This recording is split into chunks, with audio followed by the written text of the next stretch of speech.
Eu sou Fábio Rangel. Eu sou Rodrigo Carvalho. Eu sou Daniel Cavalcante. E eu sou Gabriel Gaspar. E está começando Enquadrando, podcast cinema vinculado ao canal Acabou de Acabar, do nosso padrinho Gabriel Gaspar, e que conta também com a exuberante edição de Marcelo Zaniolo, nosso editor. A acrobática edição de Marcelo Zaniolo. Acrobática edição dele.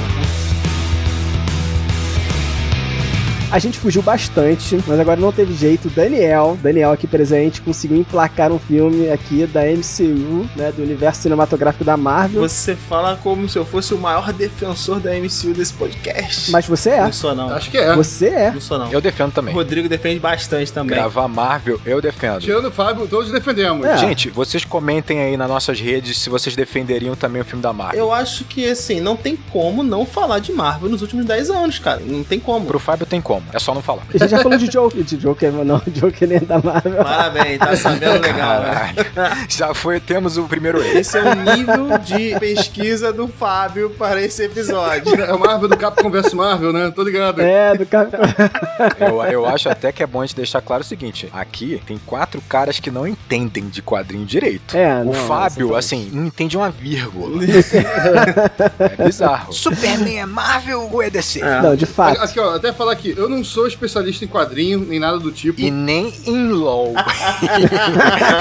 Não, LOL eu joguei 2 vezes na vida. Eu Não deixei isso bem aguentei, claro no não vídeo lá no canal. Mas assim, eu tive uma fase de ler quadrinhos da Marvel que durou uns 2, 3 anos, que foi justamente na época que tava lançando o arco da Guerra Civil, Também. sabe? Então assim, por sorte, depois desse arco da Guerra Civil e tal, acabou sendo adaptado pros cinemas, e aí eu fiquei... E também tinha lido ali a Guerra Infinita, né? E aquele arco ali também, que na verdade é um quadrinho duplo só, bem antigo, dos anos 80. E aí eu dei sorte que justamente esse trecho que eu li de quadrinhos, né, foi adaptado pela Marvel, sabe? E aí eu, Sim.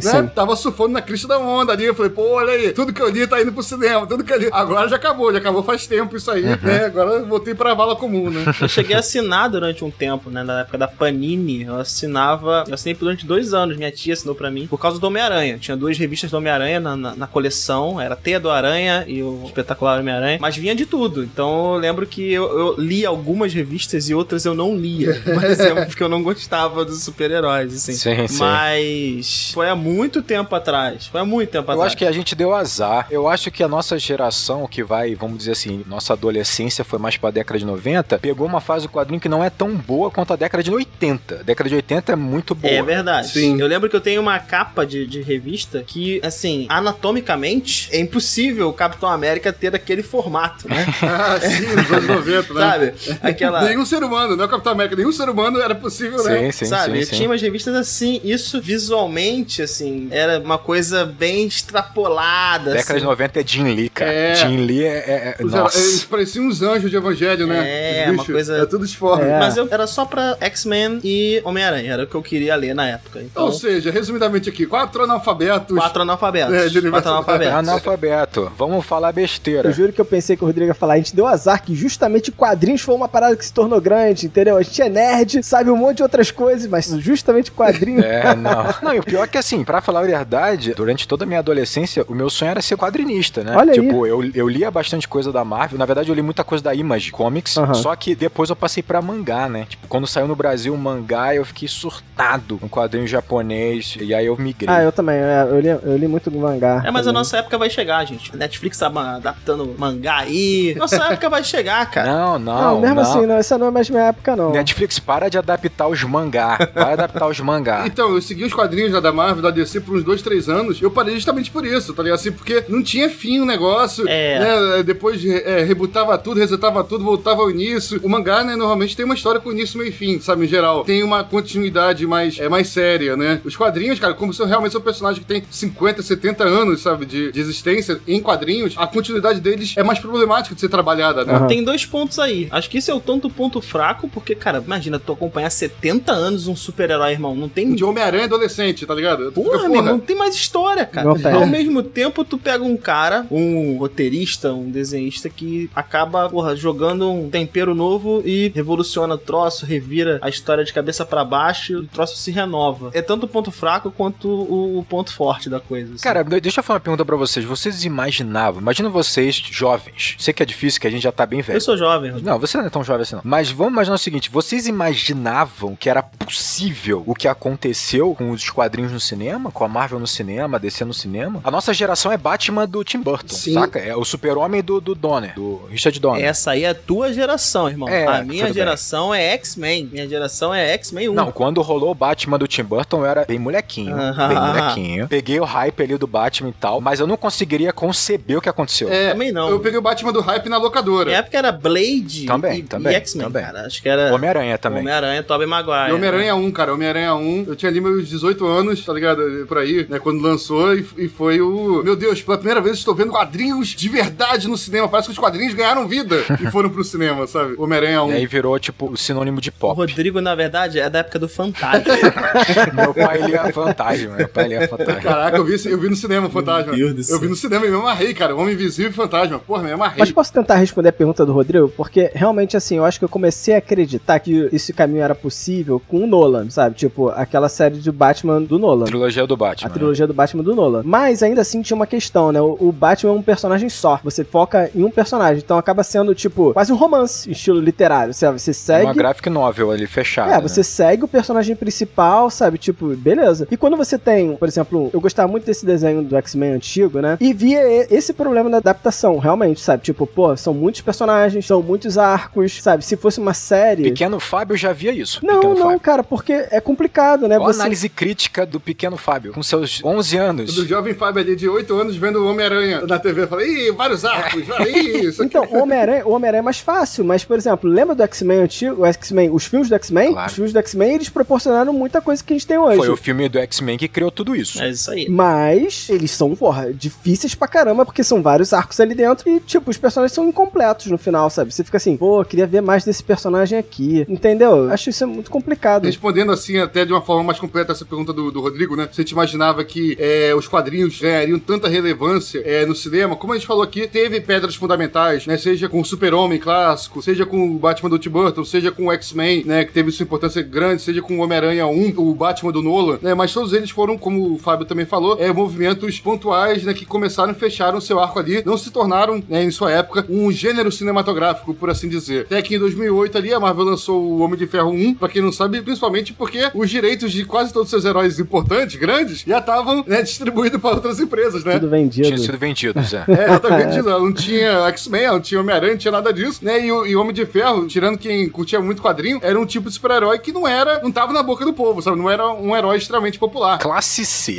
Classe C. Não era tipo, pô, se chegasse ali pro teu pai, sabe? Perguntasse pra ele, conhece o Super-Homem? Conheço. Conhece o Batman? Conheço. Conhece o Homem-Aranha? Conheço. Conhece o Hulk? Conheço. Por causa da série, Por causa da série antiga. Aquela série, eu vi a série, um homem pintado de verde. Conhece o Homem de Ferro? Que Homem de Ferro? É o Super-Homem? Não, esse é o Homem de Aço. Não, Homem de Ferro eu não conheço, não. Ninguém, assim, não era do grande público 2008, né, o Homem de Ferro. E a Marvel resolveu lançar esse filme de forma despretensiosa, né, pra realmente apostar suas pistas ali, ver se colava. E no final, eles tiveram uma ideia meio que de última hora, pelo que dizem, sabe, de colocar no pós-créditos, de zoeira, de sacanagem. Isso é uma coisa dos quadrinhos que eu sei, da época que eu lia quadrinhos. Teve um arco ali do Ultimate, né, dos Vingadores do Ultimate, que adapta o Nick Fury, né, se inspiraram no Samuel Jackson pra fazer o novo Nick Fury nos quadrinhos. Só que o Samuel Jackson autorizou isso, só que com uma exigência, de que se o Nick Fury fosse pro cinema, ele teria que fazer o Nick Fury, sabe? Prevê o futuro, irmão, não é possível. Cara, ele prevê o futuro, né? Nossa. Ele prevê o futuro. Tudo ele conhece. Isso, tipo, pô, bem antes do Homem de Ferro 1, tá ligado? O barato que saiu caro mesmo, assim. O cara, não, pode botar minha imagem aí. Mas o cara assinou um contrato vitalício. Bota a imagem aí, mas só quero essa cláusula aqui. Só quero... Aí, pô, você que a Marvel lançou o Homem de Ferro 1, e aí resolveu assim, vamos fazer uma brincadeira no final dos créditos, já tem contrato com o Samuel Jackson mesmo, chama ele aqui pra gravar uma ceninha aqui pós-crédito, falando assim, pô, Homem de Ferro, já ouviu falar na iniciativa Vingadores? Você vai ser recrutado agora. Só pra ver o que causa, se o pessoal vai curtir ou não. E aí, quando rolou essa cena pós-créditos, o furdunço, né, cara, o rebuliço foi tão grande, foi maior do que o rebuliço do filme em si. Tá ligado? Todo mundo falou, caralho, esse filme foi irado. Imagina quando rolar o filme com todos os outros Vingadores juntos. E, meu Deus do céu. E aí a Marvel criou uma demanda. A partir desse momento, dessa cena pós-créditos, ela criou uma demanda. Falou, caraca, o pessoal quer muito que tenha esse filme, né, com todos os Vingadores juntos. Então vamos fazer um filme de origem de cada um dos Vingadores e depois a gente, né, faz o filme juntando os Vingadores todos. E é isso. Exatamente. Né? Ela começou a fazer isso, né? Cada ano lançava 2, 3 filmes de herói de origem, tal. E aí terminou o primeiro arco ali com o primeiro Vingadores, né? Que foi uma catarse coletiva, o pessoal ficou maluco a partir daí. Esses filmes, cara, ao mesmo tempo, na minha visão, nesse período ali de 2008 até 2012, 13, com os filmes dos Vingadores, já juntando, né, todos eles, na minha opinião, eles coincidiram, cara, com o crescimento da Netflix e dos canais de streaming, tá ligado? Em que o pessoal começou, o pessoal tá olhando com uma cara assim de que porra é essa que o Gabriel tá falando, mas vai fazer sentido. Tô tentando entender. Tenho certeza que você vai chegar lá. Não, assim, vamos lá. que as pessoas, né, que assinavam Netflix e tudo mais, começaram a ter acesso, sem ser por pirataria, né, e tal, a grandes filmes que poderiam ser vistos no cinema, mas do conforto de sua casa, sabe? Então, assim, muita gente começou a optar por ver filme. Eu não sei se vai ser bom ou não, eu vou ver aqui na Netflix, em casa mesmo, que já tá pago, sabe? Eu não vou arriscar ver no cinema um filme que eu não sei se eu vou gostar ou não, e eu vou gastar meu dinheiro de ingresso pra ver um filme que eu tenho mais certeza que vou gostar. Um filme grande. Um filme, né, exatamente, cinema. tipo esse filme aqui da Marvel, que eu já vi 2, 3 filmes da Marvel, né, em 2008, 2009, 2010, já vi uns 3 filmes da Marvel, então eu lanço um filme novo da Marvel em 2011, eu vou pro cinema ver esse filme, e os outros eu vou ver em casa, na Netflix, né, nos outros streams que foram surgindo. E aí, a Marvel, os filmes de herói em geral, começaram a monopolizar de uma forma orgânica, natural, o mercado do cinema propriamente dito, do cinema sala de cinema. Eles viram um cinema evento, né? É um evento. Exatamente, viraram filmes eventos. E isso tem se intensificado cada vez mais com o tempo. A Marvel continuou fazendo isso, os streams nesse período continuaram crescendo mais e mais, surgiram outros. Agora tem a Amazon, tem a própria Disney Plus, né? Tem a HBO Max, que é incrível. Exatamente, eu acho que é bem interessante o que o Gabriel falou, porque essas mudanças aconteceram muito na história do cinema, né? Como quando vem a televisão, aí o Gabriel tá falando sobre a vinda dos streaming. Então, assim, você facilita ao público, né? A pessoa assistir o filme em casa, e aí o cinema vai se transformando realmente num evento muito mais especial, até porque ele foi ficando cada vez mais caro, você vai ter que sair de casa pra ir ver um filme no cinema, então ficou cada vez mais raro você fazer isso, então vai ficando mais difícil, você começa a ser mais seleto com o filme que você quer ver. Então, naturalmente, você acaba optando por um filme que seja um evento maior, divertido, pra você e teus amigos, seja gigante, com efeito visual bacana. E aí eu concordo totalmente, porque a Marvel encaixa tudo isso, porque ela não só tá te dando um filme que tá dentro de um contexto e você tem que ver logo, e no cinema, um filme grande, blockbuster, a Marvel vai se transformar nos filmes blockbuster que a gente vai ter nesse período, no final da década de 2010. Exatamente por isso, assim, que eu considero que os filmes de herói, e sobretudo a Marvel, eles viraram o principal, o mais importante movimento cinematográfico dessa década 10. O movimento cinematográfico que eu falo não em qualidade, sim, ou em inovação de gênero e tudo mais, mas um fenômeno cultural. Não é artístico, né? Sim. Se a gente encarar cinema como entretenimento, é o fenômeno do entretenimento nos últimos 10 anos, não tem que discutir. Cara. É aquela história, né? Passou a ser filme de produção, sabe? A produção passou a ser mais importante do que o resto todo, né? Sim, com certeza. Sim, mas é porque você tem aí, a gente precisa destacar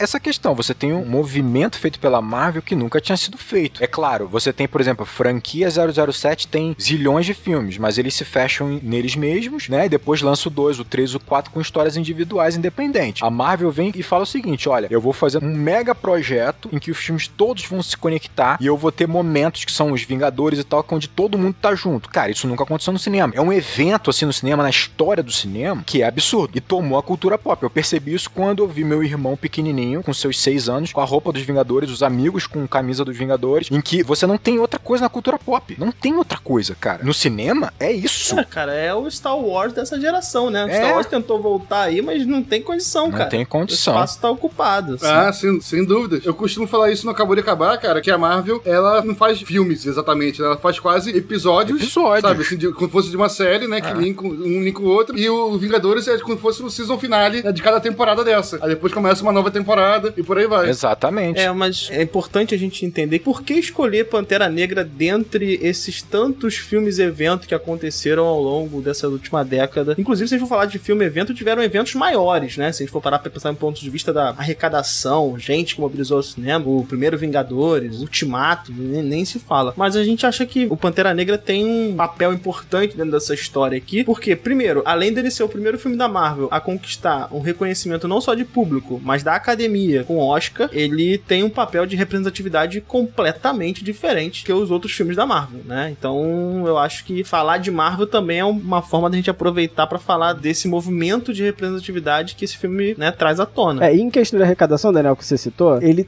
só tá atrás dos filmes dos Vingadores, que é quando une as franquias, que é esse season finale que o Gabriel tá falando, né? Ele só tá atrás deles, porque é um sucesso de arrecadação, um fenômeno, sabe? Então ele é importantíssimo. Um fenômeno, cara. Eu acho também, assim, você tem um primeiro ciclo, primeiro arco da Marvel, a preocupação realmente se tornou fechar essa como o Gabriel falou, fechar essa season. Então, tudo levava pros Vingadores, os filmes se preocupavam muito com isso, e você vai perceber que alguns filmes são ruins por conta dessa preocupação em levar para os Vingadores, Cita um. A Thor. O primeiro, o segundo Thor é horrível. Coitado horrível. do Thor. O segundo Thor é realmente... O segundo segundo Thor são horríveis, cara. Os dois são ruins São demais. ruins demais, assim. Só que aí, eu acho que o Pantera Negra, junto ali, talvez, com o Guardiões da Galáxia, ele traz algo novo que é muito interessante, que é o dedo, o toque do diretor. Você ainda tem ali, vamos dizer assim, uma estrutura Marvel no filme, mas você tá acoplado ali uma identidade artística do diretor e do roteirista, coisa que era meio difícil de você ver antes. Sim, concordo com o Rodrigo. Eu acho que 4 filmes que tem essa... Você consegue realmente enxergar o dedo desse diretor no universo Marvel, são eles. Guardiões da Galáxia, como você falou, Pantera Negra, Thor 3. Thor 3 e o Eternos, né, atual. Ah, não vi ainda. Esse não vi. Também não vi o Eternos ainda, exatamente. Então, assim, eu acho que ele é importante por várias questões. Ele vai ser reconhecido realmente pela academia. Óbvio, talvez a gente tivesse que falar do Guerra Infinita e Ultimato, tudo bem. Mas eu acho que o Pantera é realmente mais preponderante. Não só porque ele representa a Marvel, mas ele representa tudo que tá acontecendo socialmente nessa década, sabe? E ele ainda é realmente importante por uma questão técnica e artística também. E como filme ele é mais fechado também, né? Ele é mais autocontido. Exatamente, pela proposta do nosso podcast também. Nosso podcast, né, o objetivo dele é falar de um filme, né, só. Né, e o Pantera Negra é um filme fechadinho, né? Pra gente falar de um filme de Vingadores Ultimato, a gente não vai estar falando de um filme, a gente vai estar falando do encerramento de um arco inteiro. De 20 filmes, exatamente, né? De 20 filmes, exatamente. Pantera Negra permite a gente falar de um filme fechado. Então, assim, já que o Rodrigo citou, o filme foi dirigido pelo Ryan Coogler. Ele é um diretor relativamente novo, ele dirigiu um filme chamado Creed, né, que vocês devem ter assistido. Pô, Creed é muito bom. Que é muito bom, que é praticamente uma sequência de Rock, né, o lutador. Primeiro Creed é muito bom. É muito bom. Pô, ele é uma sequência de Rock Balboa, né? Porque Rock um lutador é o Rock 1. Não, sim. Não, e olha só, e que é protagonizado pelo Killmonger, pelo Michael B. Jordan. Exatamente. Michael B. Jordan. Muito bom. Esse cara é muito Ele bom. é muito foda como ator, ele é muito bom, E a gente vai poder falar bastante desse vilão. E uma coisa importante, o Ryan Coogler também é o roteirista, né? Então, você vê, é um projeto autoral do cara, entende? Então, é aquilo que a gente tava falando, a gente consegue observar o dedo do diretor no filme. Olha só, foi ele que deu destaque e construiu o arco do Killmonger, tem ideia? Porque o vilão do filme, ele seria o Klaue. Sim. Andy Serkis. O Andy Serkis, exatamente. Não, e vale destacar que o Pantera Negra, ele entra dentro do que a gente chama de cinema negro, porque ele não é só produzido, não tem só atores negros. A produção dele tá permeada de pessoas, né, que tem essa identidade. Então, não só o diretor, mas o roteirista, né, o consultor, cenografista, diretor de fotografia, todas as pessoas têm uma identidade cultural que vai ser refletida na tela, sabe? Então, isso é muito importante para esse filme ser realizado. Não, total, tá lá. A autenticidade de Wakanda, do Pantera Negra, é por conta disso. É por você colocar pessoas que entendem do que estão fazendo, viveram e conhecem profundamente aquilo. Sem dúvida nenhuma. Até um dos Oscars, né, justamente que a gente falou aqui que o filme ganhou, foi de direção de arte, né, se eu não me engano. Isso. Pois tinha que ser, né? Pelo amor de Deus. Entra esse trabalho extremamente cuidadoso, detalhado que teve, assim, em cada tribuzinho que compõe o Wakanda, sabe? Aí faz referências a elementos da cultura africana, de diversas regiões diferentes da África, sabe? Foi um trabalho, realmente, não foi um trabalho feito, sabe, às costas de forma industrial, produção ali. Não, cara, foi um trabalho feito com toda a importância que o projeto precisava, exatamente, com toda a importância do momento histórico que ele vai ser lançado. Eu acho que os desenvolvedores, e aí não só os diretores, entendiam a importância daquilo, de você ter crianças e adolescentes negros que vão assistir esse filme, e que é um filme que é 98% de atores negros, cara, e numa posição completamente inusitada do cinema, completamente diferente do que era representado no cinema. Então agora eu vou trazer a sinopse do filme pra gente poder entrar no filme, mas a gente só queria falar que esse podcast ele tem uma campanha no Apoia-se. Eu quero agradecer a todos os nossos apoiadores e citar aqui alguns deles, né, o Heitor Greco, o Lucas de Freitas, o Fernando Carvalho e o Caio Gaudio. Não, e vamos destacar aqui, você que quer apoiar o Enquadrando, você poderá participar do nosso grupo, né, com a gente e com os nossos apoiadores. Esse grupo é espetacular. Vocês não estão entendendo o nível da conversa, da parada que tem lá. Realmente o negócio não estão entendendo. Comunidade mais maneira de cinema que tem no Brasil, gente. Não, fácil, de longe. De longe, o nível, cara. Isso é muito legal. Falei isso no outro programa, inclusive. Ver essa comunidade se formando é um negócio que a gente não pensava e é muito legal, cara. É muito legal. A amizade surgindo lá dentro, né, cara? Nosso público é muito irado, moleque. É muito irado. É muito irado. Sinopse tá cada vez demorando mais. T'Challa é herdeiro do reino oculto de Wakanda e após a morte de seu pai, ele precisa lutar para restabelecer a ordem do seu reino. Tá bom. Coloquei assim para não ter... sommelier de sinopse. Para não ter um spoiler, mas aqui no Enquadrando a gente tem spoiler, só na sinopse que não tem. Eu acho que faz tempo que o Fábio não brilha mesmo. Essa aí foi... Ele tá indo bem, ele tá acomodado. Foi você que fez, Fábio? Foi você, o artista Fábio, que fez ou o produtor, Fábio? Fui eu que fiz, eu vou pegando várias sinopses, vou fazendo um mashup. Produtor, foi o produtor. Você foi na produção. Recorta e cola aí. Produtor Fábio. Esse foi uma sinopse de produção. A gente vê logo, assim, pelo nível da sinopse, que o Fábio não tá tão empolgado assim com o filme, né?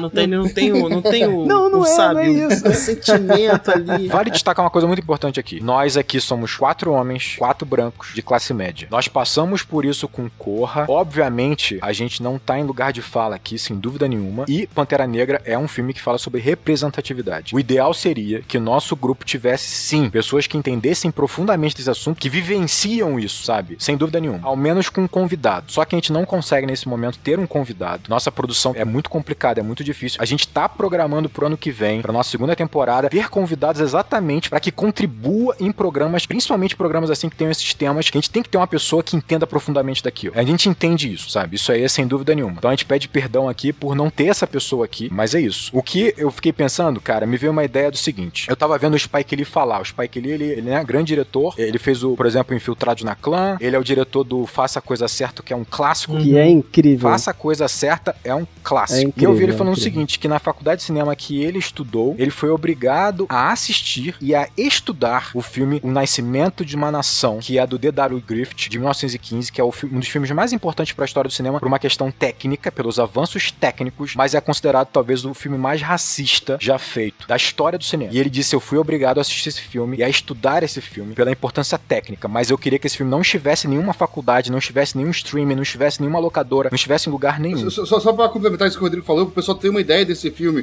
Destino de uma Nação, né? Quando surgiu a Ku Klux Klan, depois a Ku Klux Klan teve uma queda, quando a Ku Klux Klan ressurgiu no início do século XX ali, boa parte uma parte, inclusive, do processo, né, de admissão na Ku Klux Klan era assistir esse filme. Não, e muita gente coloca pra esse filme a culpa de ter renascido o Ku Klux Klan. Uma culpa, exatamente. Exato, você tem uma ideia do nível do filme. Ele é uma vírgula do ponto de vista, né, histórico dentro dessa história da Ku Klux Klan, né? Ele tende-se a pensar que ele motivou, né, o ressurgimento de células dentro dessa sociedade aí. Aí, eu até li que recentemente, uns anos, né, algumas faculdades colocaram o filme Intolerância, que é do mesmo diretor do Griffith, né, porque ele tem um avanço tecnológico também, ele é quase da mesma época, acho que é de 16, se não me engano, e ele, obviamente, fala sobre temas completamente diferentes, né. E aí me veio essa ideia. Eu acho que nós podemos falar, então, do próprio cinema, de como o cinema representou o negro durante todos esses anos de cinema, né, e aí vocês vão entender como Pantera Negra é muito importante. E dá pra começar exatamente com o D.W. Griffith, porque esse filme, ele vai falar sobre a Guerra de Secessão, pós-Guerra de Secessão, né, quando você tem a guerra entre o norte e o sul dos Estados Unidos, e os sulistas perdem, e aí você tem um filme defendendo que a escravidão era muito importante não só pra economia, mas pra sociedade em si americana. Rapidinho, todo mundo aí tá ligado no Guerra de Secessão?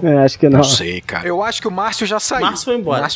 Um minuto, Fábio, um minuto. Tudo bem, vai lá, Daniel, por favor. É importante pro contexto. É. Detalhe, olha só, o pessoal ficou elogiando lá, gostaram da aulinha que eu dei em Midsommar, vão ter outra aula agora, então toma a aula aí. Toma falar muito. Quem dera, vocês vão ter o supletivão agora meu aqui de... Exatamente. Daniel, manda a aula aí. Vai lá, Daniel. Guerra de Secessão é o seguinte, os estados do norte dos Estados Unidos e do sul tinham modelos produtivos diferentes. Enquanto o norte dos Estados Unidos trabalhava com mão de obra assalariada... A postura do Daniel mudou lá. A postura dele de professor lá mudou a postura dele. Não, tom de voz, tudo. Em tom de voz, impostação. Alter ego total. São técnicas.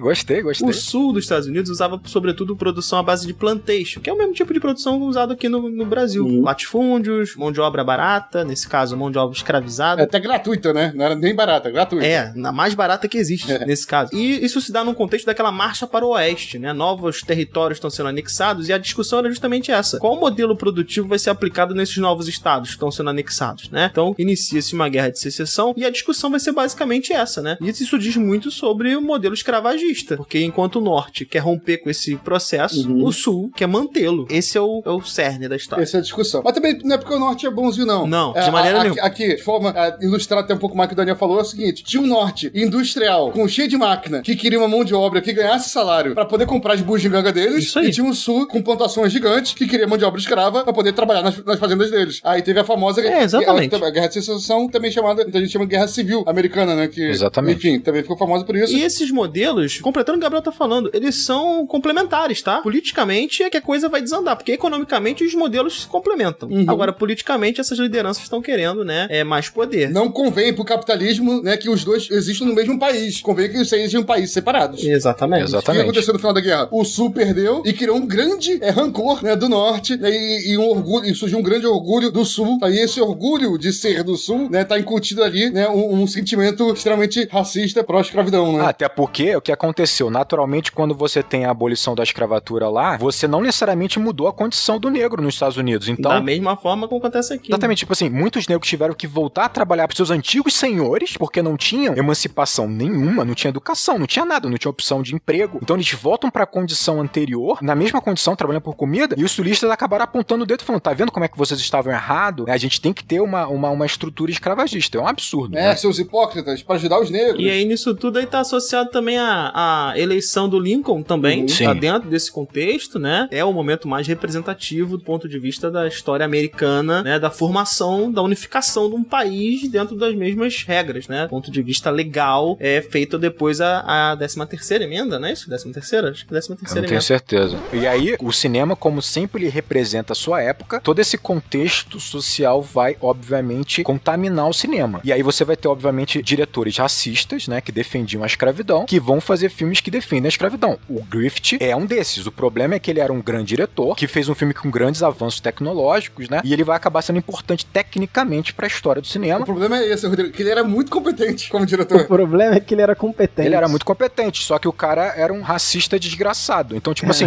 o Nascimento de uma Nação, ele simplesmente coloca o Sul em caos, feito pelos negros, que estão roubando. Cara, tem uma cena que o negro tenta estuprar uma mulher branca. Vale lembrar que é um negro interpretado por um branco, né? Tem essa questão. Tem isso ainda. A gente vai falar sobre isso, Então, assim, você tem os negros devassos, assim, criminosos, e a cavalaria que chega pra salvar aquela cidade é a Ku Klux Klan. Eles chegam como salvadores, uma cavalaria que vem salvar a população branca desses negros devassos. O filme é isso, o filme é só isso. É bizarro, é doentio a parada. E aí, cara, você vai ver que, como o Daniel falou, até a década de 30, ali, 40, basicamente o negro, ele praticamente não atuava. Você tinha ali essa ferramenta, né, essa questão do blackface, que eram atores brancos pintados de negro para fazerem papéis de negros, né, porque eles achavam que negros não sabiam atuar. E aí, cara, assim, a gente vai ter, só pra vocês terem uma ideia, Hollywood na década de 20, a gente falando, década de 20 tinha muita loucura em Hollywood também. Loucura, festas, tudo, droga. Grande Gatsby, ali tudo. E aí acontece uma situação bizarra no final ali da década de 20, em que você tem um assassinato, estupro e a morte de uma atriz chamada Virginia Rape. Parece que ela tava numa festa, né, com um ator, com essa galera de Hollywood, com esses bastidores de Hollywood. Ela vai ser assediada, estuprada, pelo que tudo indica, por um ator, e ela acaba morrendo por consequência desse estupro. Isso ficou na mídia durante muito tempo, e Hollywood acabou recebendo muito uma cara de devassa. Esse caso contaminou Hollywood. Começaram a investigar mais e ver que, cara, essas festas, essa loucura, essa parte... meio artístico, né? Esse meio artístico aí da época. O machismo, o racismo, o meio artístico, ele ficou em evidência com esse crime hediondo dessa época. E aí os estúdios resolvem se juntar. Eles basicamente pagam um advogado pra fazer uma emenda lá, um código chamado Código Reis, que vai ficar quase 40 anos. Aí eu destaquei esse Código Reis. Esse Código Reis era basicamente uma linha de conduta para os estúdios produzirem os filmes. Olha que absurdo. Eu coloquei só algumas linhas pra você verem o quanto era bizarro e racista. No documento dizia o seguinte, que devia ser evitado, não podia ter nos filmes a escravidão de brancos, não poderia ter nos filmes a miscigenação. Caraca, é muito pesado. A miscigenação entre brancos e negros, e diziam que era aconselhável, eles aconselhavam os diretores a não fazer um plano em que tivesse uma mulher branca sozinha com um homem negro. Que loucura do cacete, né? Olha isso, cara. Isso que você acabou de dizer, eu fiz uma pesquisa e tem algo que vem depois, historicamente, então eu vou segurar porque provavelmente você vai falar também, aí eu acrescento, mas eu fiquei me perguntando por que havia uma proibição específica que você acabou de citar. Não poder haver uma interação entre atores, né, personagens negros e brancos, por exemplo. Você não haver essa união entre um homem branco e uma mulher negra e por aí vai. E aí, cara, você vai perceber o seguinte, eu vi um estudo muito interessante que mostrou como o negro é representado durante todos esses anos, assim, até a década de 70, 80, a gente vai perceber agora como tem filmes muito recentes que ainda trabalham com esses estereótipos. Quer que eu fale aqui, quando surgiu na TV o primeiro beijo interracial, uma curiosidade aí, pessoal? Pode falar. Qual curiosidade? Foi Star Trek, nos anos 60, teve o primeiro beijo interracial, Caraca. que foi um episódio, eu até assisti, tem na Netflix, se não me engano, esse episódio, que é do Capitão Kirk com a Uhura, né, que era uma funcionária dele. Funcionária dele, não. A mulher assim, era uma das funcionárias ali da nave, né? E nessa cena em particular, os dois estavam sendo controlados por uma entidade que hipnotizava os dois e fazia os dois dar esse beijo. Ou seja, nem era assim um romance entre eles. Caraca, né? Espontâneo. Vontade própria. Não foi nem uma parada espontânea. Só que esse beijo foi tão polêmico, que esse episódio não pôde ser exibido, foi censurado em meio que metade dos estados americanos, sabe, mais ou menos? Porque tinha esse beijo, só por isso. Meio que metade baixo. Se for ver no mapa ali. Mas é isso, assim, E aí a gente vai falar um pouco dos papéis que os negros recebiam no cinema, e vocês vão ver que obviamente era bizarro. Era sempre um papel, óbvio, muito pequeno, mas sempre um papel coadjuvante, né? Se não fosse um papel de fato criminoso, era um papel submisso. Então, vamos lá. Um ajudante do ajudante.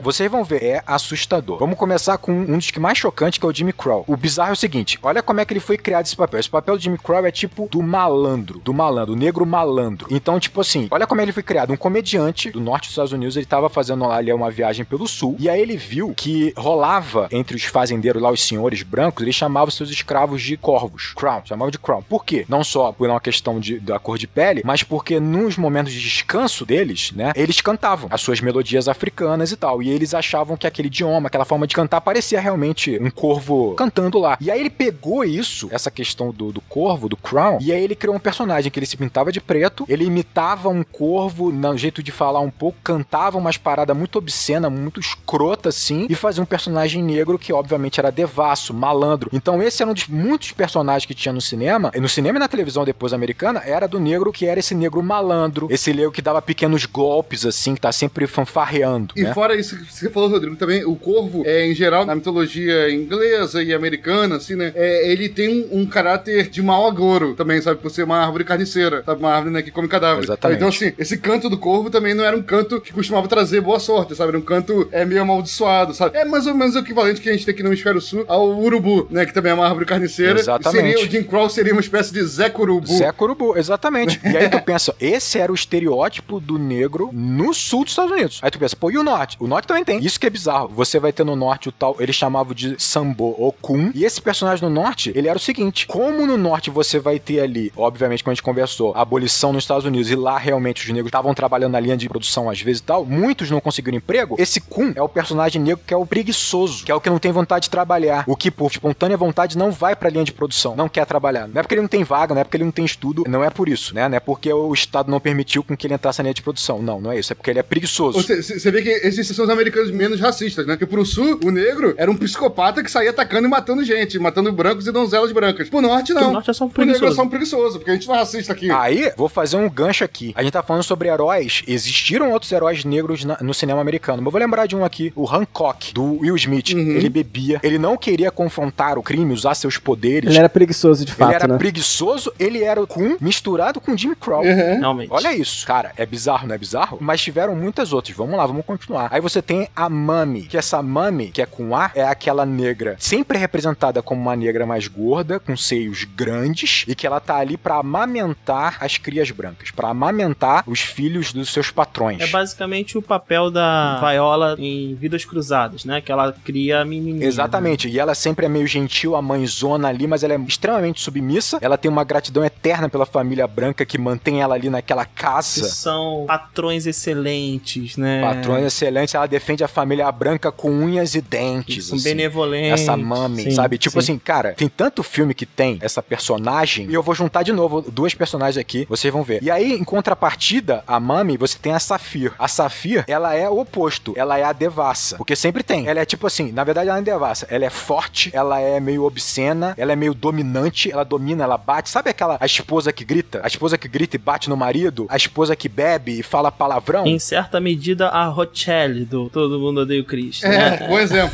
É tipo assim, aquela Queen Latifah, todos os papéis da Queen Latifah são assim, Sim. é a Saphir, todos. Aí você pensa, aquela vovozona, o personagem da vovozona, ela é uma mistura entre a Mami... Rodrigo, nosso público, se Deus quiser, não viu a vovozona, cara. Vovozona, né? Eu acho que viu, Caraca, a vovozona, ela é uma mistura do Saphir com a Mami. E a Queen Latifah faz muito esse papel também, que ela no fundo ela é muito legal, tem um coração gigante, ela é uma mãezona, mas na rua ela é grosseira, ela bota a banca mesmo, ela bate, ela tem força, ela é meio, né, bizarro, cara, tipo assim, é bizarro. E vamos seguir, porque temos alguns outros estereótipos que o cinema usou durante muito tempo. Você tem o Uncle Tom, é o senhor negro. É o Morgan Freeman. É o Morgan Freeman. É o Morgan Freeman, caramba. Mas não, o Uncle Tom, ele é o pior. Ele é brabo, porque assim, ele é muito pejorativo, porque ele é tipo assim, ele é o cara que defende a família branca e ele meio que trai os negros. Sabe que personagem ele é? Samuel Jackson e Django, cara. Samuel Jackson e Django, exatamente. Isso que eu tava pensando quando você começou a falar. Caramba. Ele é muito leal à família branca, muito gentil com a família branca, mas com os negros ele é grosseiro, ele às vezes até espanca, ele oprime, né? Quando ele ganha esse poder, entre aspas, que é entrar na casa da família branca, ele oprime, cara. Ele se torna opressor, né? Ele se torna o opressor. E é engraçado que a gente tá falando do Morgan Freeman, a gente pode falar então do Negro Mágico, que tem o negro mágico. Perdão. O Morgan Freeman é o negro mágico, é o Magic Nigger. Exatamente. O negro mágico, ele é aquele cara que vem pra ajudar o branco. Ele vem, ajuda o branco e sai. Ele não tem vontade própria, ele não tem nenhuma missão, nenhum arco. Ele vem, usa o poder dele, ele não tem nem ambição, não tem nada. Ele vem, usa o poder dele pra ajudar o branco e vai embora. Ele aparece e vai embora. Cara, engraçado, uma vez eu vi o Marco Gomes falando sobre isso no Twitter, sobre Gambito da Rainha, o personagem da amiga dela, que quando a menina tá na merda, assim, acabou a vida dela, aí vem a amiga negra dela do passado, você não sabe o que aconteceu, mas ela vai lá pra salvar ela e sai de cena. Exato. Pra mim tem dois papéis que exemplificam isso de uma forma absurda. O Todo-Poderoso, que é o Morgan Freeman como Deus, ele tá ali pra conduzir o Jim Carrey, só. Tipo assim, só. E o maior de todos pra mim, que é o Espera de um Milagre. Aquele cara, basicamente, ele tá sendo oprimido, ele foi preso pelos brancos, totalmente confundido, mas ele salva ainda assim. Ele salva. Cara, é bizarro, uma criança branca. Quem tem um arco ali naquele filme? O Tom Hanks. O Tom Hanks. E finalizando, nós temos o que eles chamam de Black Bucks. Ele é o antagonista. Ele é o cara musculoso. Ele é o cara forte. Ele é o cara que atrai as mulheres brancas, sabe? Ele gera aquele desejo sexual, entendeu? Tipo, nas mulheres brancas. Ele é ruim por isso. Ele faz com que as mulheres brancas traiam seus maridos brancos. Mas no fundo ele não tem muito desenvolvimento. Ele é mais um objeto de desejo, digamos. Ele é um objeto, exatamente. Ele é todo o estereótipo do homem negro sexual, vamos dizer assim. E aí tem um ponto bizarro. Vocês lembram em Hit, feito por Will Smith também, que ele faz um galanteador, um conquistador, um sedutor? Uhum. Ele, no início, eles estavam cogitando colocar a Cameron Diaz. Mas aí a produção falou, olha, não vai rolar com a Cameron Diaz, vai pegar mal pra caramba. E aí eles seguiram na linha de colocar sempre ou uma negra ou uma latina. Caraca. Aí colocaram a Eva Mendes, que é latina. E o Will Smith tem essa pegadinha, saca? Tipo assim, tem ali um pouquinho do Black Buck. Ele é muito submisso, ele ajuda o cara, o gordinho lá, o branco, a conquistar. Olha como é submisso. E aí você tem o contrário do Black Buck, você vai ter a Jezebel, que é a mulher negra, né? Que ela é curvilínea, né? Ela serve só como objeto sexual. Aqui no Brasil seria o equivalente à mulata do samba. A mulata do samba. E o que eu acho interessante é assim, cara, o Neil Gaiman vai satirizar esse estereótipo com uma personagem, uma deusa, de deuses americanos, né? E aquela deusa do amor, sabe a deusa do amor? Ela engole os seus companheiros pela vagina, sabe? Então é isso, é uma mulher... Na série ela era negra, uma mulher negra, extremamente sensual, sexual, que ela engole o parceiro sexual dela pela vagina. Então é um deboche do Neil Gaiman a esse estereótipo. Então perceba... Esses certos arquétipos que o negro tem que se encaixar nesse arquétipo no filme, né? Obrigatoriamente. Sim, né? Obrigatoriamente ele vai estar num desses. Em 99% dos filmes. MIB. Will Smith é o cara malandro do gueto. É o cara malandro do gueto que vai ser assessorado, ele vai ser guiado pelo Tommy Lee Jones. Você pega, por exemplo, cara, mudança de hábito. Todo mundo lembra esse filme, Whoopi Goldberg, ela é toda malandra. Ela tá fugindo. Ela vai pro convento porque ela está fugindo. E aí é uma junção entre o negro malandro e o meio que a Mami, porque ela vai ganhando todo mundo com o carisma dela. Então ela é uma junção entre Mami, entre a Safir, que é aquela mais confrontativa, com força e tal, com um pouco Jimmy Crow, que ela tem uma malandragem, ela meio que pegou um dinheiro ali. Cara, olha isso, ela é protagonista do filme. Não, se você entrar em série, O Maluco no Pedaço e tudo mais, todos eles são um estereótipo. Todos os personagens são estereótipos. Consegue essa proeza. Quando pega uma série em que todos os personagens são negros, consegue a proeza de encaixar quase todos em um estereótipo. Pô, sonho de liberdade. O Morgan Freeman tá ali, basicamente, ele é o negro mágico, com um pouco de Uncle Tom, porque ele tá ali basicamente pra ajudar o protagonista branco a sair, depois o protagonista que vai resgatá-lo, vai levar ele, vai colocar ele numa vida melhor e tal. É uma parada bizarra. Se você pega todos os filmes do Ed Murphy, tipo assim, Norbit, Professor Aloprado, ele tem todos esses estereótipos. O Professor Aloprado tem todos os estereótipos que nós acabamos de falar. Eu fico me perguntando, no Dia da Consciência Negra, eu até publiquei lá no nosso Instagram um discurso da Viola Davis, ao receber o Oscar. E percebe que quando a gente comentou aqui, os exemplos são sempre os mesmos atores. A gente falou do Will Smith algumas vezes, né? Você falou da Queen Latifah, você falou do Morgan Freeman algumas vezes. Samuel Jackson. Então, assim, se esses atores, né, que são grandíssimos atores, eles precisam se submeter a papéis como esse, é porque a indústria não tem papéis, desde 1900 e qualquer coisa até hoje, papéis que estejam à altura dessas interpretações, né? Pô, Daniel, pra comprovar o que você tá falando, o primeiro Oscar que vai pra uma mulher negra é pelo Vento Levou. E ela fazia uma empregada que defende a escravidão, porque ela tá feliz com a família branca. O Vento Levou é extremamente racista, porque ele mostra o caos que se tornou aquilo quando você tem a abolição da escravatura lá. Tanto é que é o caos na família branca, porque agora não tem lá os seus funcionários escravos. Cara, e ela ganha Oscar com esse papel coadjuvante de fazendo uma mami.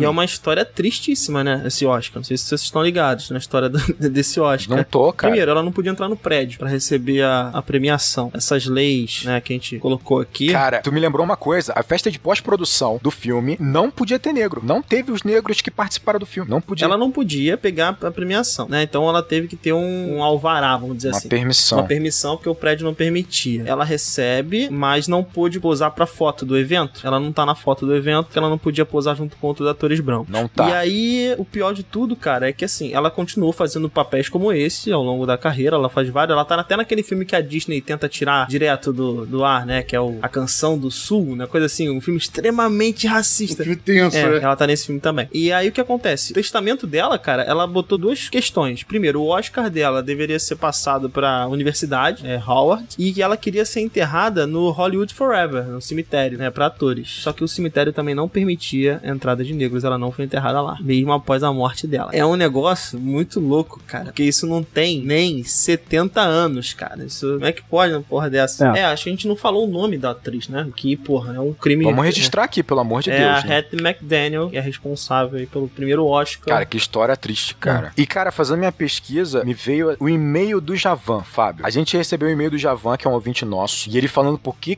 ele, como um rapaz negro, não se identificava... O e-mail do Javan foi uma aula pra gente. Foi incrível. E ele dizia realmente por que ele não se identificava com Soul, com um personagem Soul. E aí, na minha pesquisa, eu fui entender ainda mais o e-mail dele. Porque existe um movimento dizendo que os personagens negros, principalmente animações pra criança, eles são sempre transformados, eles nunca estão de fato, os personagens nunca estão nos corpos deles, de fato, ao longo de todo o filme. E aí você pega Princesa e o Sapo. A Disney vai anunciar que é a primeira princesa Disney negra da história do cinema, e a princesa Tiana fica na forma de sapo durante mais da metade do filme. Aí você tem uma animação chamada O Espião Animal. 2019. Aqui, ó. Aqui atrás, ó. 2019. Ontem. O espião negro, ele vai ficar também numa forma de pombo durante muito tempo no filme. Soul, o protagonista negro, vira uma almazinha branca e depois ele fica num corpo de gato. E aí rolou um movimento pedindo, te perguntando, como assim? Não é mais coincidência isso? Não é mais coincidência, porque tudo é assim. E aí fizeram uma petição, um baixo assinado, pra ver se isso mudava. Assim como nos filmes de terror, o negro sempre morre. Não necessariamente primeiro, mas ele sempre morre. Ele é sempre muito descartável ao longo dos filmes, né? E que vale um gancho aqui. No Pantera Negra, o primeiro a ser ferido, o primeiro a morrer é branco, né?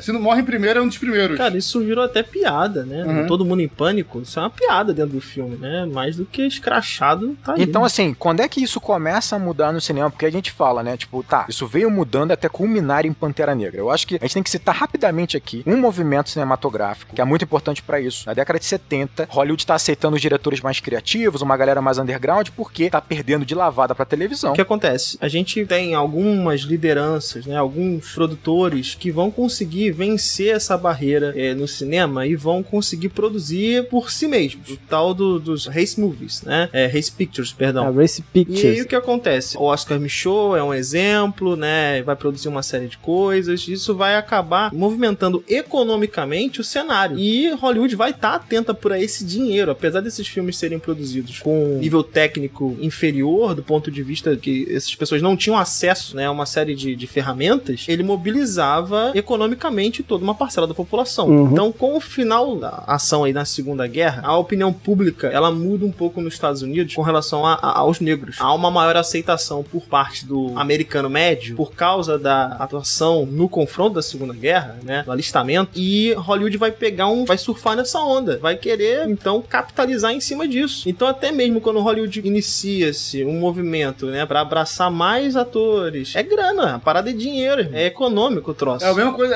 fazendo paralelo com o que a gente falou no início do programa, né, o norte ali dos Estados Unidos querendo abolir a escravidão contra o sul, o motivo é o quê? É grana. Eles querem mão de obra assalariada pra comprar as bugigangas deles. É grana. Quando o mercado cinematográfico começa a fazer filmes pensando no público negro, direcionado a eles, ou convidando até atores negros a terem papéis de destaque, o objetivo é o quê? Rompante moral, né, que avassalou o coração dos grandes produtores de cinema? Não, em geral não. Em geral é grana. O primeiro filme falado é O Cantor de Jazz, 1927. 1927. E ele usava no material de propaganda um blackface. E o protagonista não usa blackface o filme inteiro, ele só usa na última cena. Pra cantar. Ou seja, é uma parada única e exclusivamente mercadológica usar o blackface no material de divulgação desse filme, cara. Vendia muito o blackface. Então é dinheiro, sempre foi dinheiro. E pra confirmar o que o Daniel falou, você vai ter, vamos dizer assim, um avanço desse movimento na década de 70, porque Hollywood estava mais aberta, tava tomando um pau da televisão, começou a aceitar ali aqueles diretores mais inovadores, a galera mais nova, né? Toda essa geração que a gente vê hoje parte da década de 70, e aí começou um movimento pequeno ali na década de 70 chamada Black Exploitation. Black Dynamite.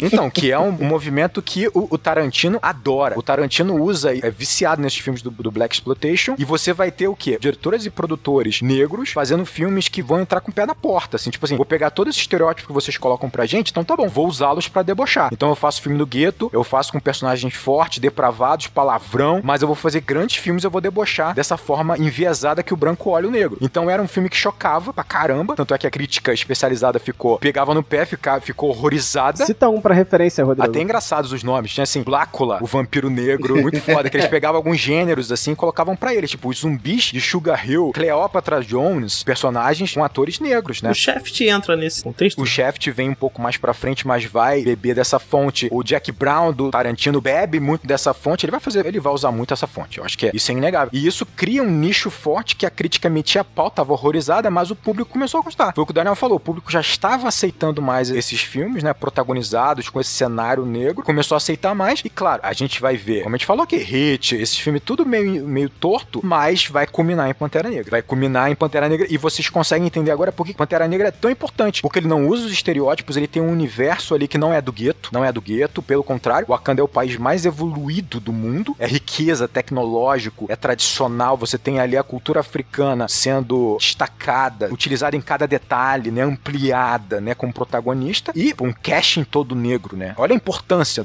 Tem uns detalhes assim, Rodrigo, que eu acho que são legais de trazer aqui, por exemplo, o T'Challa, ele não apenas, ele é forte, ele é educado, ele é da realeza. Ele sabe várias línguas, ele é um cara extremamente diplomático. Ele sabe falar, sim, tem muita coisa legal, quando a gente fala de escravidão, a gente fala sobre a perda da história, né, você não sabe quem são os seus antepassados, você não sabe de onde você veio, que a escravidão, ele provocou isso tudo. Provocou isso. E o personagem, né, o vilão do Pantera Negra, ele é um vilão porque ele não tem a sua identidade encontrada. E ele é um produto da opressão que ele sofreu, né, fora de Wakanda. Exatamente. Ele cresceu fora de Wakanda. Ele é um produto da opressão. É até legal quando você vê o Chadwick falando assim, pai, por que você fez isso? Sabe, por que você não trouxe ele? E isso é muito emocionante no filme, porque esse vilão, ele é um fruto justamente... Ele não é um vilão, ele é um antagonista, não, cara. Tudo bem, eu vou colocar vilão porque é no termo de estrutura, sabe? Tipo, sim. Mas o antagonista do filme, beleza. Esse antagonista, ele é assim porque ele não está dentro do contexto dele, dentro da história dele. Isso que você trouxe é muito importante, cara, porque o Pantera Negra, ele é inspirado em um outro movimento que é bem mais atual do que todos esses que o Rodrigo falou, que é o afrofuturismo. Afrofuturismo. E eu vou pincelar aqui de forma bem rápida, o pessoal me corrija se eu estiver errado, mas... O Márcio, ele tentou voltar, porque falou, Pantera Negra é legal, vou tentar aqui, acho que eles já estão falando sobre Pantera Negra. Aí ele, afrofuturismo, aí saiu de novo. Não, mas assim, muito interessante esse movimento do afrofuturismo, e faz total ligação com tudo isso que o Rodrigo falou, né, porque tudo isso que o Rodrigo falou é como o negro, em geral, era visto pelo cinema branco americano, né, o afrofuturismo, ele é um exercício, né, digamos assim, de criatividade, que surgiu, né, bem mais recente, que é imaginar a África, né, ou comunidades da África, que não tivessem tido a interferência externa, a interferência de invasões europeias, colonialismo, de ocupação, de colonização, exatamente, de colonialismo. É um exercício do que poderia ter sido. Do que poderia ter sido a África, justamente. A África antes das invasões, né, da Europa. Antes do neocolonialismo. Do neocolonialismo, né? até do período das grandes navegações, que interferiu muito ali na dinâmica das relações, né, entre as civilizações africanas. Diáspora africana. A diáspora. Ela tinha grandes civilizações. Realmente, assim, ela tinha grandes reinos ali dentro, né, que foram praticamente quase todos interrompidos por conta dessa interferência externa, sabe? E aí, esse afrofuturismo é justamente um exercício de imaginação, né, de como, onde de repente esses reinos estariam, né, hoje em dia, né, sem essa interferência externa. E o Wakanda é exatamente isso, de certa forma. Wakanda é isso, né? A Wakanda, ela é uma nação formada por 5 tribos ali, né, que ficaram isoladas totalmente do restante do mundo e se desenvolveram sozinhas, sabe? Sem participar do todo o processo de colonização, né? E hoje em dia, eles são Wakanda, né? Justamente no universo Marvel, provavelmente a maior nação do mundo. No universo Marvel, eu considero que o Wakanda é, inclusive, superior aos Estados Unidos. Sim. A nação mais avançada tecnologicamente. Sabe? Então, assim, é muito interessante tudo isso aqui que o Rodrigo trouxe, cara, porque justamente a proposta de Pantera Negra é fazer algo contrário a tudo que foi feito na história do cinema, que é esse ponto de vista do branco criando estereótipos do negro, né? Os negros tendo que se adaptar a esses estereótipos, né? Tirando algumas exceções, filmes do Spike Lee, tirando exceções que existem no cinema. Claro. Cara, é um blockbuster. Acho que é o suficiente. É um blockbuster, cara. Eu não ouvi isso. Como a gente falou aqui, cara, a Marvel é o maior movimento cinematográfico da atualidade. E em um blockbuster, né? Ela pegou e optou por fazer uma história sobre negros de um ponto de vista do afrofuturismo e não desses estereótipos de toda a história do cinema até então. Exatamente. Sabe? Então, assim, é um marco muito grande. É uma virada, né? Provavelmente muito grande na forma de visualizar, né? Esses povos, visualizar a cultura. Tipo... Acho que, assim, tipo, tem uma frase que ela marca muito, assim, e faz entender como é interessante, como é importante essa questão de representatividade, né? Que eu li uma vez alguém escrevendo assim, né? Se você está lendo isso e você é branco, ver pessoas que se parecem com você na mídia de massa provavelmente não é algo que você pensa com frequência. A gente não se preocupa com isso. A gente não tem nunca essa preocupação de tipo, cara, não vejo uma pessoa em quem eu me inspiro ou em quem eu me encontro, sabe? Me reconheço. A gente não passa por essa preocupação. Isso que você falou, Fábio, realmente é algo bem interessante, cara. Eu tava conversando com um amigo meu, foi ano passado ou esse ano, mas algo que eu nunca tinha me tentado pra isso. E tava conversando, né, que vários amigos deles negros consideram, por exemplo, que a família dinossauro é uma família de negros, sabe? Consideram, por exemplo, que o Piccolo do Dragon Ball é um negro, sabe? Consideram vários personagens, seja de animação, né, ou sejam de séries, que não tem a cor definida como branco, na cabeça deles, eles visualizam aqueles personagens, como eles têm uma carência, pelo menos tinham, sobretudo na época, né, dos anos 90, 80, né, quando a gente cresceu com a infância, eles pegam esses personagens que não têm uma cor extremamente bem definida, sabe? E se identificam aqueles personagens como negros e mais parecidos com ele. Caraca, foda, Gabriel. Pô, tu falou um negócio desse. Caralho, filho. É o outsider, ele é sempre, né? Sabe, eu fiquei, as tartarugas ninjas, eles bem como negros. Sabe, eu nunca parei pra pensar nisso. Eu, como branco, né, nunca tive essa questão, esse problema de representatividade, né? Tudo me representava. Essa bateu fundo, hein? Foda. Cara, você falou a palavra que resume esse filme, é representatividade, não tem... Assim, durante o lançamento do filme, isso ficou muito claro, mas assim, eu vi com os meus olhos, cara. Tô até arrepiado aqui na hora que eu tô falando. Eu vi com os meus olhos, cara, as criancinhas entrando na escola fazendo o símbolo de Wakanda, cara. Um menino, cara, tô aqui lágrimas. Mas assim, pra quem vê uma parada dessa, significa demais, cara. E, cara, eu não tô nem no lugar do cara. Como é que pode um negócio desse? É foda demais. Cara, Como é que pode, cara? Porra, o Gabriel acertou, aí vem o Daniel e chuta. Pô, vocês me fizeram chorar, galera. Porra, de sacanagem, caraca. Cara, é difícil demais. Cara, olha, eu vou dar um spoiler do Soldado Invernal, Falcão Soldado Invernal aqui. Porra, Desculpa, eu vou dar um spoiler, é pequeno. Pra dar uma quebrada no ritmo. Quem não quiser, pula aí uns minutos aí. Pula. É uma cena linda que essa série conseguiu resumir bem isso. O Falcão, ele tá em dúvida se ele tem que ser o capitão ou não, porque ele sabe o que é ser um capitão negro nos Estados Unidos, na América do Norte. Aí o Buck acorda, que é um amigo dele, né, o Soldado Invernal, acorda no sofá e vê, sabe, os sobrinhos do Falcão, que são negros, brincando com o escudo do Capitão América. Essa cena é linda, essa cena é tocante, sabe? São duas crianças negras tocando, brincando com aquele escudo com propriedade, coisa que isso nunca existiu. O Capitão América é branco, de olho azul, sempre foi. Ele representa a América do Norte como branco de olho azul. Cara, Pantera Negra é disparado o filme mais importante de herói já feito. Muito por conta disso que a gente tá falando aqui. Além dele ser muito bom, tá? A gente vai falar sobre isso, dele ser muito bom. O filme é bom pra caceta. Só pra te dar uma informação, já que falou do Falcão aí. Dá a informação aí, Daniel. O Michael B. Jordan, ele fez teste primeiro pra ser o Falcão. Ele não fez teste pra ser o Killmonger. Caraca. E aí agora eu já fico assim, porra, isso é uma pena que tenha sido assim ou que bom que ele foi assim? Porque, cara, o Killmonger é bom demais, cara. Não, tá bom como tá. Tá bom como tá. Killmonger é muito bom.